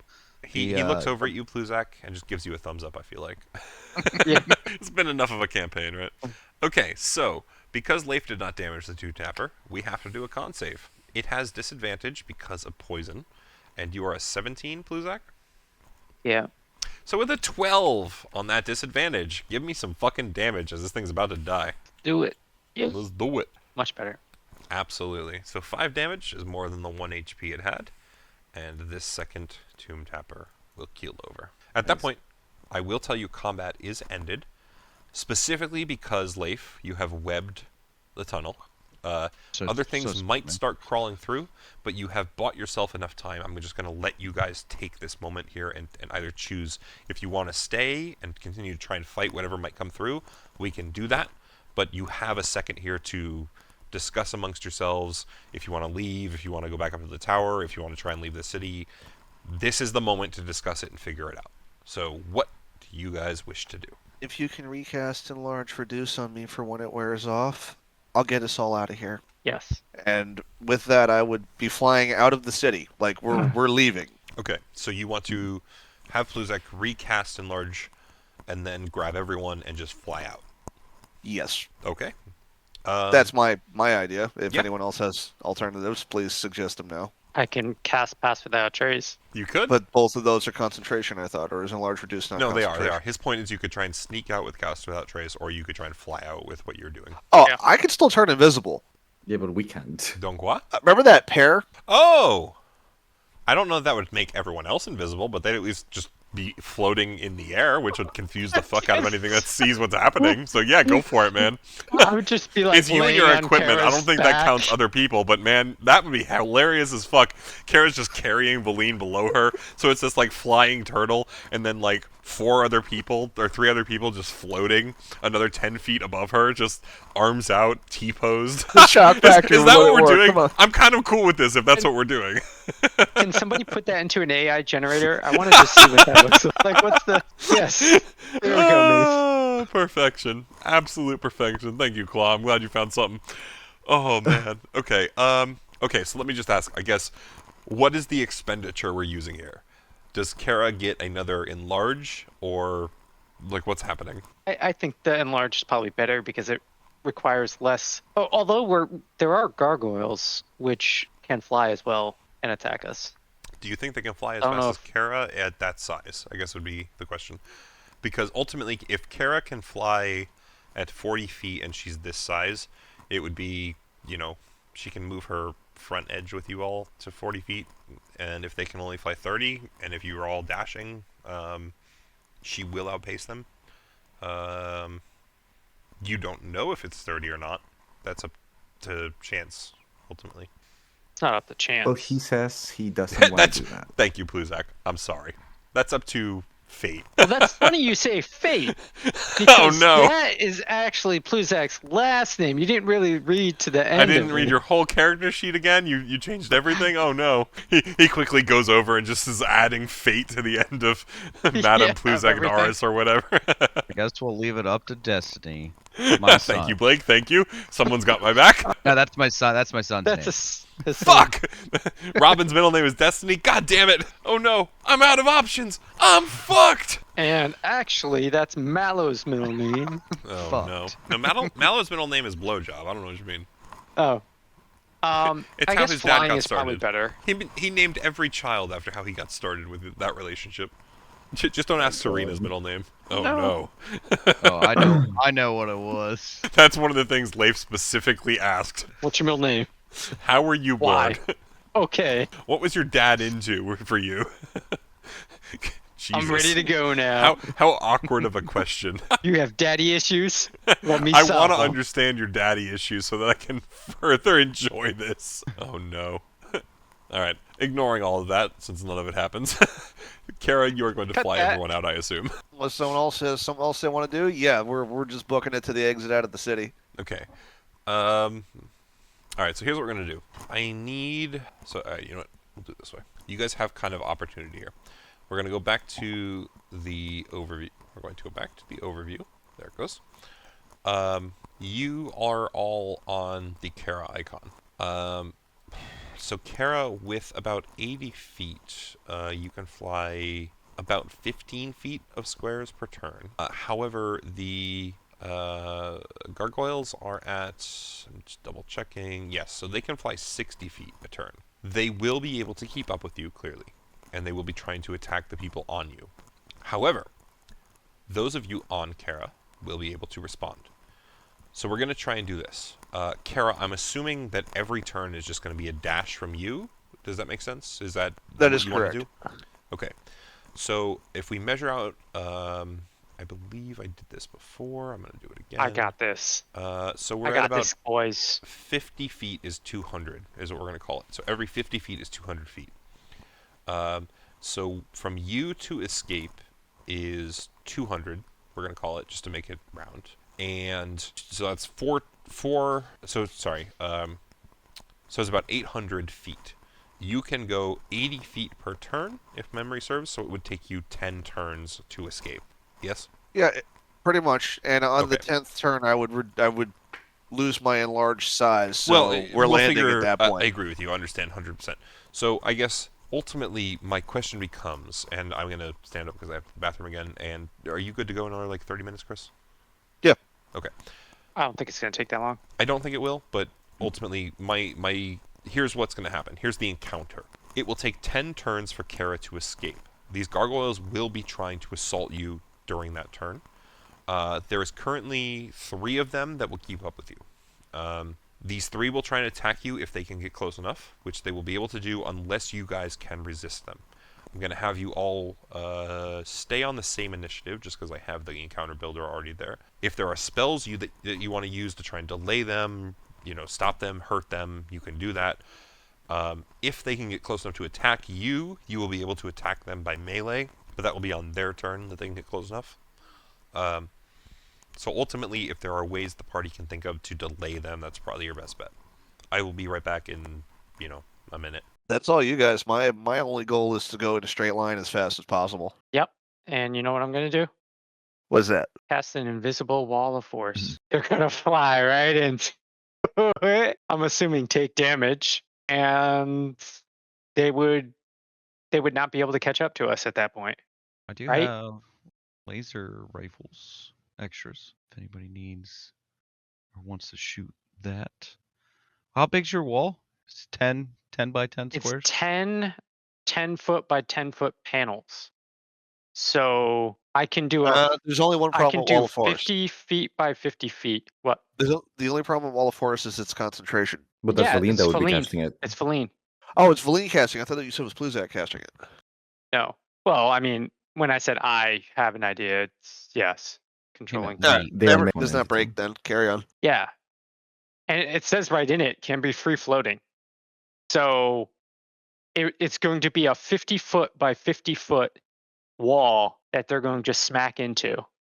Yeah, even if all of them don't, like we can fight a couple. Well, literally, if they're following us, I'm assuming they're not going to be 25 feet below us or 25 feet above us or to the left or to the right of us, right? Yeah. Do we need to wait a turn so they get into pursuit? I don't know. Maybe. I don't know how this world works. All right. Sorry for the delay. I am back. Any plans? Yes. This is what's going to happen. Okay. I like when Pluzak takes control. Let's go. You know, it's good. Please look at GIF. Oh, is she doing the wall again? Yes. Alrighty. So it's going to be 50 feet by 50 feet. Oh, definitely going to block their asses. Yeah, they're not going to expect it. They don't see it for sure because these things don't have good intelligence, wisdom, or charisma. Excuse me. They'll fly straight into it. I'm just going to give it to you. Just spend the spell slot on that.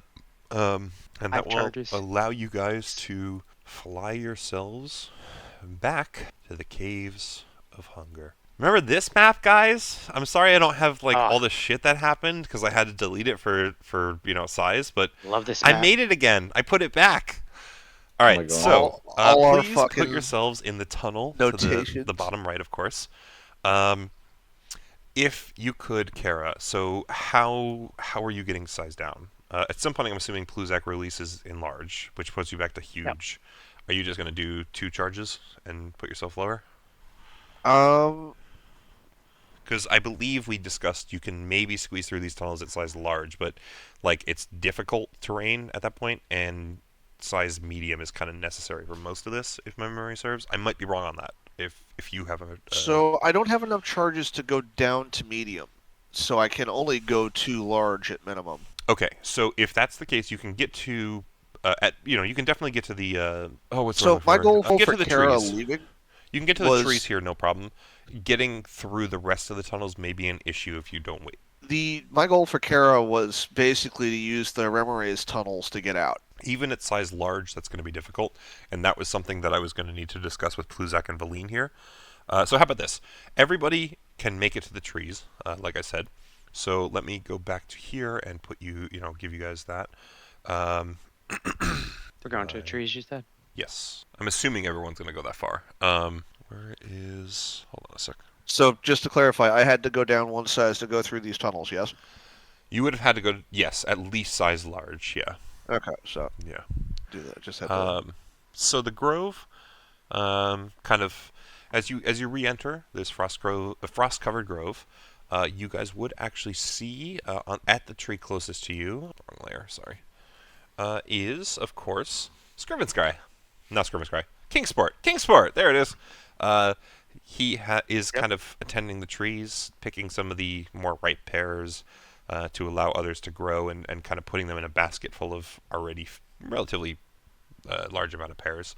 And just kind of, pulling off some of the smaller branches and just relatively kind of being somewhat of an arborist. The Dryad eventually kind of also steps her way out of this tree here as you guys re-enter her grove and just says, "Hail, all of you. Thank you for bringing my new friend. We have managed to find ourselves a relative balance. May I ask, how goes your journey?" And of course, Pluzak is the only one who understands this, as she speaks only Elvish. Yes. I would tell her things are gonna get a little bit warmer in this cave. If I can see the sun again before I die, I would be grateful. So I won't hold you to it, but here's to hoping. Here is to hoping. As long as you can last a few more years, you will see the sun. Oh, years is no problem. Decades even. Trees last very long, and these trees are supported by magic, so I believe I will be fine. The penguin, on the other hand, well, we'll see. Oh, shit. Well, he wouldn't see the sun anyways, he's blind. That's not the problem. He probably needs to be in a cold environment. Oh, fucking Christ. I hope Mace said that out loud. That's amazing. I wish, but I don't understand her. You don't understand. Yeah, that's fair. That's true. So I just say, oh shit, and Mace is no clue what I'm talking about. And neither did the Dryad, because you said "oh shit" in common, I'm assuming. In so common, it's like yeah. Oh fuck, that's funny. And I would tell her, yeah, it might get a little warm for him. He might have to travel north at least 500 miles from here. We'll see what happens if he lasts that long. I don't know how long his lifespan is. I will allow him to do whatever is necessary for him, but I would like to see the sun, and so would my trees. I think that will happen. I'm Is glad to is hear the it. offer still good to take pairs? Oh, of course. You can rest here, take pairs, do whatever you need. I am just grateful for the presence of anyone. Excellent. Especially those who look- understand me. She like blinks her eyes, heavily at you, kind of flirtatiously. Oh boy, what was her name again? She was I have it here. Hathawin. Hathawin. That's right. We're not gonna add that to my name. So Ain't fucking her. yeah, I know. Meanwhile, everyone Leif's thinks over I here just already go hip thrusting around- in the air. Yeah, everyone just thinks I go around, having sex with everybody and taking their name. All the lesbians are into Pluzak because she seems like That's a very right, what's Yeah. the word? Wait, when did you have sex with Auril? That's what I'm saying. Is you guys think that? Pluzak seems very like stoic and Promiscuous. what's the word I'm looking for? Like always gonna be like stone-hearted and there and like a good rock to rely on, like. Didn't we all get fucked by Oral? The joke I'm trying to go for is the fact that literally the first time you met Pluzak is you thought they were a rock. So Yeah, Bizak at the time. at the bit, yeah, absolutely. Bizak to Pluzak to whatever the fuck now, man. Yeah. I'll digest it between sessions. I ain't having it now. I'll ask the party if they want to rest here or if they want to try to continue through. I think that's a good question. We've been offered to rest and offered pairs once again. All the lesbians are into Pluzak because they know they'll have a chance with Kara. Also true. Oh, well, that's cold. Well, I mean, honestly though, if anyone actually anyone in this realm being Valine herself said the same thing. that is possibly true. But I'm just saying. So Kara's like the 12 and Bluzak's like the No. table 7. It's even a step before that. It has nothing to do with how beautiful Kara is. It has to do with anyone who actually knows the realm she's from, or the mythology she's from, is probably the better term, knows that it is more Valkyries fuck the dead soldiers. Like, your best bet is to die in battle. If you're a woman and want to sleep with her, die in battle. If you're a man and want to sleep with her, die in battle. Like, you're just not game for it if you're in the living realm. Also, people think you have a chance. They have a chance with you more because you're a 7. No. Yeah, right? See, the problem is Pluzak's a turtle 10. So. Turtle, right. yes. But like everything else, a 2. Exactly. The smell is just not good. Don't sell yourself short. You're like a half orc 3. Exactly. Hey, he's got. Well, no. He's an orc 3. He's an half orc 5. No, sorry, the opposite. Orc 5, half orc 3. There it is. You have human standards. All right. So you guys want to stay and eat pears, or do you want to keep moving? Are we doing this, or what's up? Leif's standing there, dick out. Just, I'm not sure what's happening. I'm sorry, I got confused. I cast magic now. I saw all this wood, and I was like, wow. Trying to play with this wand of web. To be fair, he not only casts magic now, he has other shit going on. The demons. The demons. Yeah, we'll find out, I guess. Voices If I are have back, to guys. summon the Tarask. All right. So how about this? I'm gonna just say we should probably call it about here, just because it gives you guys the chance. Do you want to, this is a discussion or concept for whatever you want to do next session, start of next session. You can choose to either short rest, long rest, or continue from here. I will tell you that we need to, you're going to have to go through these caves to get back out to, head back to the Icewind Dale. The 10 towns. So let's take a moment. Please take a look at the map. If any of you have questions about directions, if you were to head this way, what would it be like? Now is the time to ask. And next session, I will pressure you guys to basically decide which way are you going. Because as it stands currently, you kind of have 3 paths. You know that one of the ways there is some sort of massive thing trapped in the ice. You know one of the ways there is potentially enemies. You don't know if they're still here. And one of the ways is a very difficult kind of ice tunnel to climb up. That's the path that Kara is near. For Valine, I will say, as size large, it will be difficult terrain for her to pass through a lot of these tunnels, but she can do so as size large. Or, of course, Pluzak, you can spend the charge to reduce her to size medium.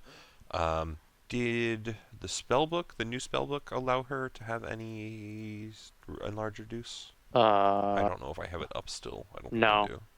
Okay. Well, I mean, if it we didn't had, I would propose have said it that maybe earlier. you could do a long rest and study that. But if she cannot do that herself, it's just kind of up to you and what you want to do. We didn't propose it earlier or I didn't propose it earlier because Kara is like just unfathomably large at this point. But we could just shove most of most of Aline's body into a body, fucking Oh, Kara's like bag of holding. bag holding. Yeah, bag of holding. I will say though, you have to keep in mind Kara is actually size large or size medium to go back through these tunnels as well, because she can kind of manipulate her size a little bit more. It just costs her more. It kind of comes down to just, of course, like I said, which path do you want to travel. If you do want to go up the ice tunnels, like I see Kara measuring currently, just keep in mind those were made by a Bremeraz, so those tunnels are kind of melted, completely smooth. So if Kara wants to say go size medium and like fly up, put a rope down, you can definitely do that, and people can climb up without too much issue. But if people want to climb the tunnel themselves without any sort of assistance, it's going to need like I think pitons and it actually says in the thing. Hold on, let me give you the actual. Well, that's what I was concerned about. So we have to fly up these tunnels. For the ice slides, climbing an ice slide requires crampons and other climbing gear to ascend. So if you guys can come up with a plan for how you would create a method for people to ascend, like I said, like you find a way to mount a rope, or Kara goes and flies up and holds it and pulls you all up, like you can do that, you can spend the resources, or people have to utilize climbing gear to climb them. Or you can go up the tunnels. I see someone, was that you, Fred? Or Yep. Claw is measuring up to the right. You can go up through the tunnels without issue, but it's a very long trip, of course, and I'm going to have you guys, do that as a party, and you only have one turn of movement worth per turn, and we're going to see what you come across. Just to spend the time and have that, function that way. And whatever way you want to go comes up to you guys. I guess just from my curiosity. The question comes down to, go for it. How much of that can Valine cross through? As long as she's reduced to medium, she can cross through anything. If she's size large, she cannot fly up any of the ice tunnels, and anything that is about 5 feet roughly wide is like difficult terrain. If it comes to keeping up with the party, she can be at the back of the party and still keep up with you guys, but she wouldn't be able to assist you as much because, of course, she's at the back of the party. Like, if we're long resting here, I get all my charges back, I can be at a manageable size to walk through this place. Yeah, you can manage yourself, absolutely. And say you did long rest here, Pluzak then has enlarge reduce spells that he can cast. So if you guys want to, the way that I would do that is probably, I would just try and keep a rough estimate of like what is a minute worth of walking. If you're dashing with Valine and she's size medium, then she can move 60 feet a turn. So a minute of dashing is 600 feet. So even judging by this, she could get out in a minute if she's dashing every turn, but then she can't do anything else if you come across anything. So however you want to manage that, that's kind of my intention. And then, however you want to kind of go from there. I would remind you all, I should say, this is a area where there is no light. So those of you with dark vision are perfectly fine. Those of you who do not, so like Claw, I know you have your, it was a headlamp or shield lamp. Yeah, my headlamp, yeah. So you have the capacity to see it, in the dark, but you still need to keep in mind that is a thing. But yeah, that's kind of where you find yourselves.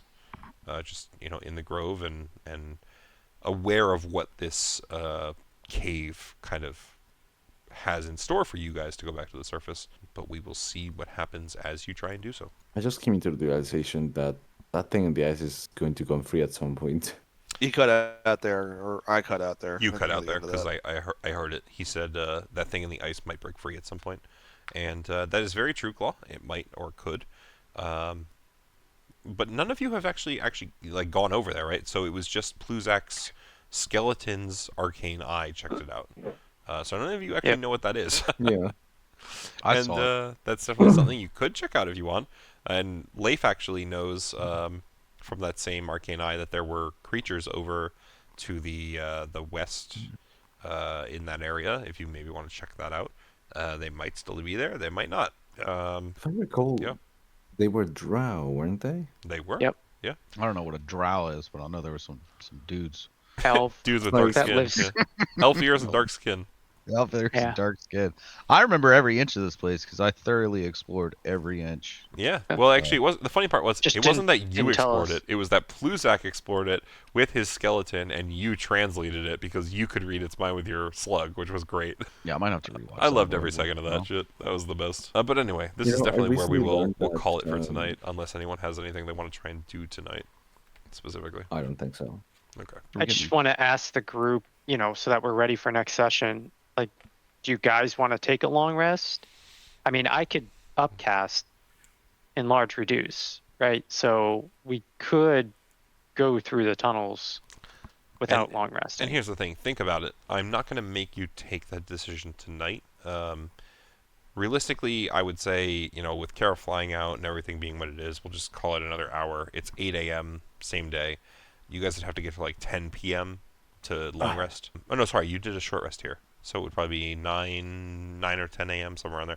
Again, still about 12 hours before you can long rest again. I don't mind you guys killing that time here. I just would ask you come up with stuff during the break before next session that you are doing during those 12 hours before the long rest. Yeah. So, great question, Fred. I'm not going to make people answer you now. Yeah. If you can come up with stuff to do as a long rest for next session, but I think that that's a great question of like, is that what you want to do at the start of next session? So that's for all you guys to kind of figure out. That would be that's what I would think would be the first answer we would all have to figure out, right? So Right, that's all. absolutely agree. The with that. direction doesn't matter. Like I don't care about which way we go. I don't. We're still being chased. No, so I would say that they were blocked pretty efficiently by Valine. That by the time you made it to this tunnel, they were not able to keep up with you in a impactful way. The vast majority of the activity that was occurring in the city was simply because the Mythillar was reactivated for the first time in a long time. The Tomb Tappers were certainly after you all because of the magic items that you all can, kind of carry and have. The Gargoyles followed you because you were leaving the scene, but the fact that they were stopped, there was no reason for them to pursue you past like the what's the term I'm looking for? The city limits. Not even that. Like when you're trying to catch fish, like essentially they don't want to expend more energy than it takes to try and keep up with you or fight you or to do whatever they want. So they got blocked by the wall, and they're not going to try and surpass that because it's not worth the effort. So they'll go back to wherever the activity is happening and see what's occurring there. So yeah, you guys are able to kind of escape to the tunnels without too much issue from what you did. So in my mind. opinion, then we can just take our time getting out. Like we don't necessarily need to spend. Oh my god, plus suck cartas. That's gonna be all of us. Oh gosh. Like we don't need to spend any more resources that we already have because we don't know what's up and coming. I don't mind doing Blue's X plan where we just do a little more in large reduce and get to the tunnels. I think that's more efficient and pretty good, to be honest. But we don't know what might have changed in these tunnels. So Yeah. Very true. yeah, and that there's might do sense. unknown parts too, so we don't know if we want to spend time or not spend time. Absolutely. Absolutely. I'll tell you right now that Luzak does want to go to the Golem's head. Interesting. Is that so? You're saying that out loud as Pluzak? Like, I want to go to the Golem, or Yes. That's Luzak easy would enough say to do. that That's to close to the way out. So yeah? Okay, very cool. because- I like that. Yeah. All right, that's fun. there's a reason why I relabeled the head because I was interested in that as well. Yeah, very fun. Very fun. Okay. Well, honestly, that just makes me not like I'm gonna be waiting with bated breath. I cannot wait to see what you guys do from this point because pretty much everything from here forward, I'm not gonna lie, is me building an epilogue. With you killing Auril and leaving this city, you are officially done with book content. So everything from this point forth, I'm going to be building, and it is going to be purely an epilogue designed for you based on what you guys have done. You know how you've accomplished it, and the world that you live in as you've created it with the actions you've taken. Nice. So I cannot wait for you guys to return to the 10 towns. We'll see what happens. This is gonna be great. This is gonna be great. It was a fucking wonderful session. God, this has been such a great campaign. This is so fun. It just doesn't have the same panache. I don't have the fucking little tidbits I'd written down earlier. I have to make new ones, and they're not as good. That's okay. You have lots of time. But they're lacking the context that there were before. Dude. Oh, this is awesome. Hey, Leif, Blake, Yeah. my buddy, dude. Yeah. I love you. I love you. Why? Thank you for engaging with that item. I built that in my free time. Trying to just create something that would be interactable with for the party to continue forth the story you've created. This is that's not from the book. That's 100% me. So the way you chose to engage with it, I just truly appreciate. And to the rest of the party, do you guys understand what he did there? He is now the Frostmaiden Leif. To a degree. You should have the maiden tag. He can use a vast majority of cold or frost based magics. He is immune to cold and he heals himself with cold. So yeah. So we need to kill him, is what you're saying? Because I don't know, man. It depends, I guess, on Kara's view of what the Frostmaiden is and how that works. Just wait till I'm battered and bleeding out, almost dying, and then I come walking around the corner through a blizzard, just full health. God. Will there be a blizzard though? We turn the place tropical. I will make a blizzard. Yeah, absolutely. I will say there is a kind of a double-edged sword to that weapon, or not weapon, that item to a degree. That Leif is the only one who's aware of, but that's up to you to. I hope it figure out, Leif. continues to poison him and actually corrupts him and turns him into. Yeah, exactly. God. Yeah.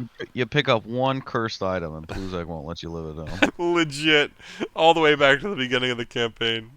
Yeah, well, what happens. Pluzak's sitting here like, hey, that wasn't me. I wasn't the one. I'm wonderful though. Absolutely. Appreciate it. Kara's words of I trust you to use this responsibly, because if you don't, Grip Titans, I will come for you. I will. Well, I'll just pull out the Scroll of Trask, and we'll see how powerful he is against that. By the way, I mean, worst case, I die and then I fuck Kara in the afterlife, right? hey, there it is. Win-win for you.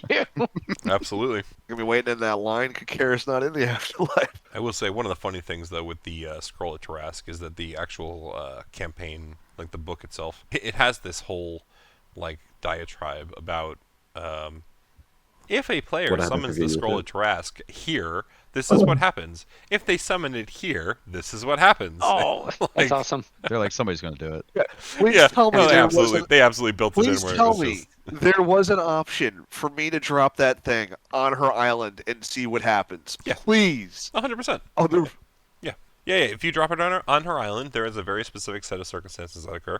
If you drop it in the Icewind Dale, there's a very specific set of circumstances that occur. If you drop it in the Sword Coast, there's a very specific set of circumstances that occur. That's awesome. Yeah, it really is. It's super fun. What the fuck? Are we gonna go to this little creature behind the ice and drill a little hole in the ice and stick our finger in there and see what happens? That's a possibility that we'll find out. Did you next year. AI a Leif picture? What is this? Yeah, I did. That's beautiful. This is the most amazing thing. I kind of love it, actually. That's great. The only problem is it's not plate mail, but I still think it's wonderful. Yeah. The slug in particular is fucking perfect. Just chilling.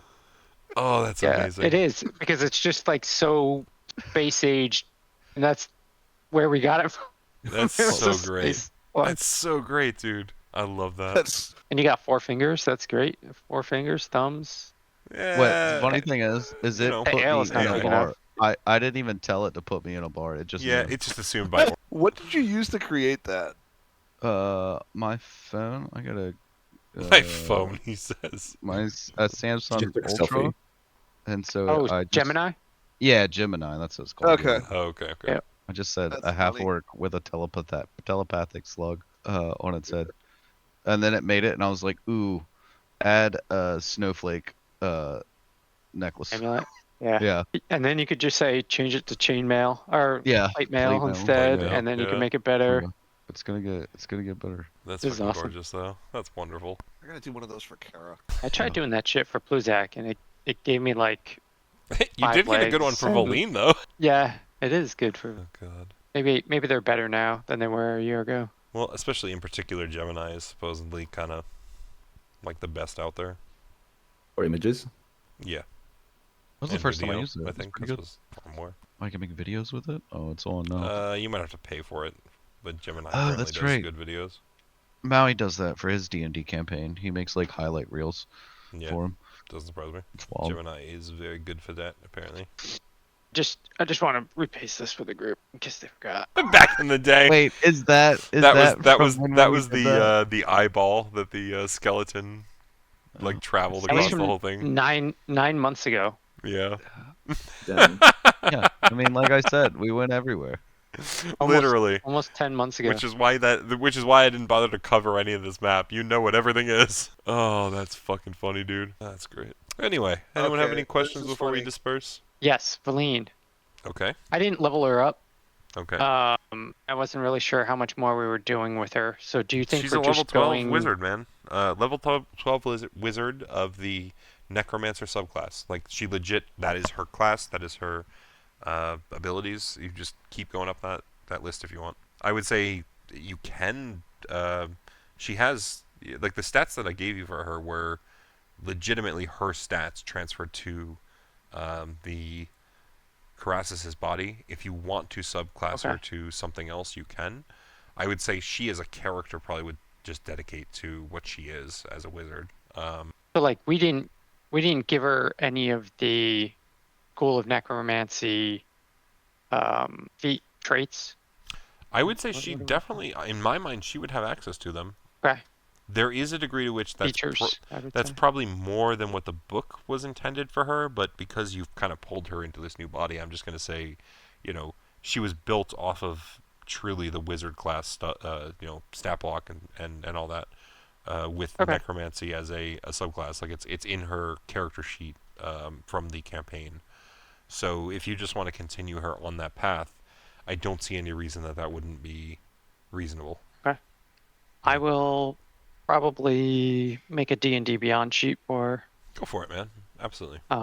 Everything that she has, everything that we built, like legitimately, all of her stuff came from the book and should be based in the wizard class, and everything Karasis based is from the Karasis tables. So you might need to custom some of it, but it should all be by the book technically. So go right ahead. It's not. There's no reason you shouldn't be able to. Yeah. If you want to, I would even let you give her. You know, I have that whole kind of characters get a feat at level 1, and then for the first 2 ability scores. If you want to build her out with those, I don't see any reason why not. If she's a character in this world, she should kind of have access to that stuff. Yeah, we'll see. Yeah, I'll build her without it first and see what it looks like. It's 2 weeks. I mean, it's plenty of time, but also not a lot of time, because work and life. But whatever you want to do to, especially, fill her out as a character. I mean, she kind of, at this point, I would say she follows the same rules as you guys. I was expecting to have Mallow with you instead of her. So having her as another character that has the same, level of capability, is not going to bother me in any way. It's not going to do anything against the campaign. So. And then the other thing, can you still see Ravnus? I think Ravnus is in the campaign. I saw you level him up to 12. Yeah. Yeah, I brought him up to 12, and I gave him an item. I don't know if you. I did not notice that, but notice I'm more than happy to look at it. So, where's Ravnus? That's Giants of the Star Forge. That's not the right campaign. Inventory. Oh, the ring? Yeah, absolutely. That would be the one that ring he that finds. he was looking for. Absolutely. Right? Absolutely. Yeah. Why is it I was able to use Google Gemini to make an image on my freaking Mac, but when I try to do it on my PC, it's like, oh, I can't do that right now. You fuck nerd. Is it the same login? I didn't log in. I just tried to use a free one. I see no reason this one makes sense, Fred. You're totally good, man. Okay, cool. And if you have any sort of narrative concept you're going for where, he's around or doing stuff, just let me know. Yeah, well, I was thinking if we do go after the Hex, then Ravnus would probably go and not Luzak. Ah, okay. I see what you're doing. This. Yes. So, so here's the deal. I'm gonna let you probably manage that in whatever way you want to. I have a story kind of planned for if you want to re-engage with the Hex narrative, and just however you want to do that as a player, I'll let you kind of do. Essentially, as you guys reach the 10 towns, I think that'll be kind of re-brought into focus, and you'll kind of be able to figure it out from there. Hopefully. If not, we will discuss it. We have plenty of time. All right, then I'll send you messages and stuff of. But yeah, figure it out. I would love to see Ravenous brought back in though for the Hex. That would be super fun. And honestly, probably very fitting depending on what happens at the Hex's facility. Anyway, anyone else? Questions, concerns, comments? Concerns? I mean, maybe, but yeah. The only thing I need to figure out is what else could Kara do technically with those ritual spells that she has the ability to generate. I just don't know what I know I need other people to contribute spell slots, but like, what's the actual list of things I can do? You can focus the spell slots into any spell, essentially. It happens via your god, so it takes like basically your action plus whatever casting time or effect the spell takes, but it's not really so realistically I can generate any spell. I just need to sacrifice the appropriate thing to do it. There are certain things your god cannot do just by nature of it's like a lot. So like things that's like why I'm asking for the limitations. Yeah, I would say some things like a wish spell probably don't make much sense, but I'm not gonna, it's more like this. I would say about 90 to 95% of the spells are available to you if you can expend the resources to cast them. If it is something world changing, something that feels to you to be beyond feasible for a singular god to do, it's probably not going to happen. But if it's, the vast majority of spells are on board. If there's something that you're curious about before next session, just message me. Is probably the best way to do it. Because I think the best way to describe it is this. My intention with that ability is to allow you guys to have access to like spells and things that you would not normally be able to have, but still have a cost.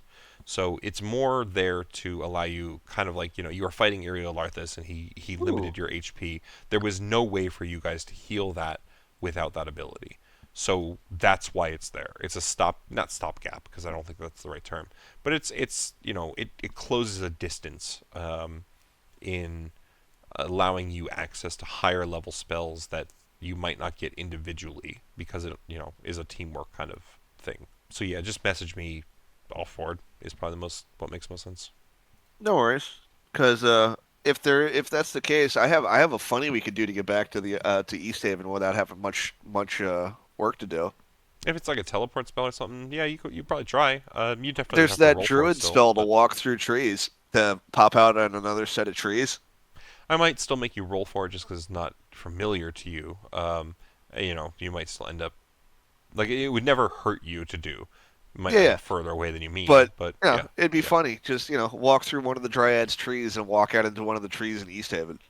We definitely try. Absolutely. Anything else? I guess the only other thing would be, just developing the epilogue for like after we've finished. Yeah, I'm going to reach out to all of you kind of on our own, simply because the epilogue, I think, that's one of those things. It really depends heavily on what you guys do when you reach the 10 towns again.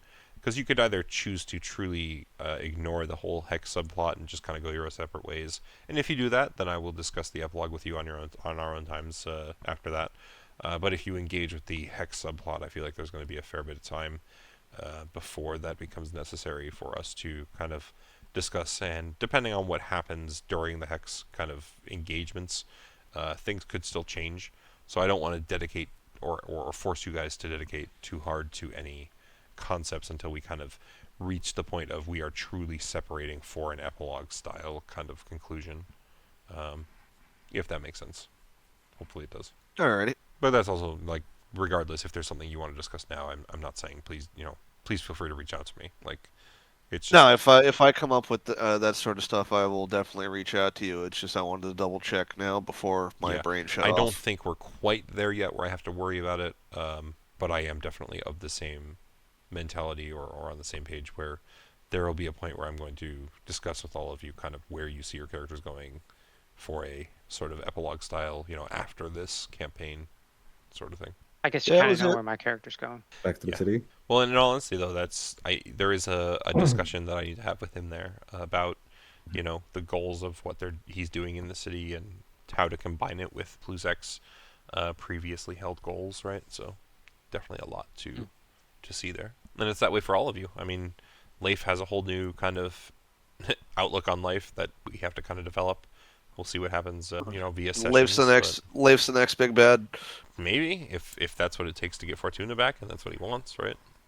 Or if he gets taken over by Auril. There's Kara's choice to whether or not she goes back to her realm. Mace has dedicated himself to her, so what happens with that? There's a lot that can occur, So definitely a lot to discuss, a lot to develop. We will see. Okay, that's it for me. I go to bed because I have work. That is a good call. Yeah, I go to bed as well. Good night, all. Good night. Later, guys. See you later. Thanks for the session. playing. Yeah, good session, and we'll see what happens next time.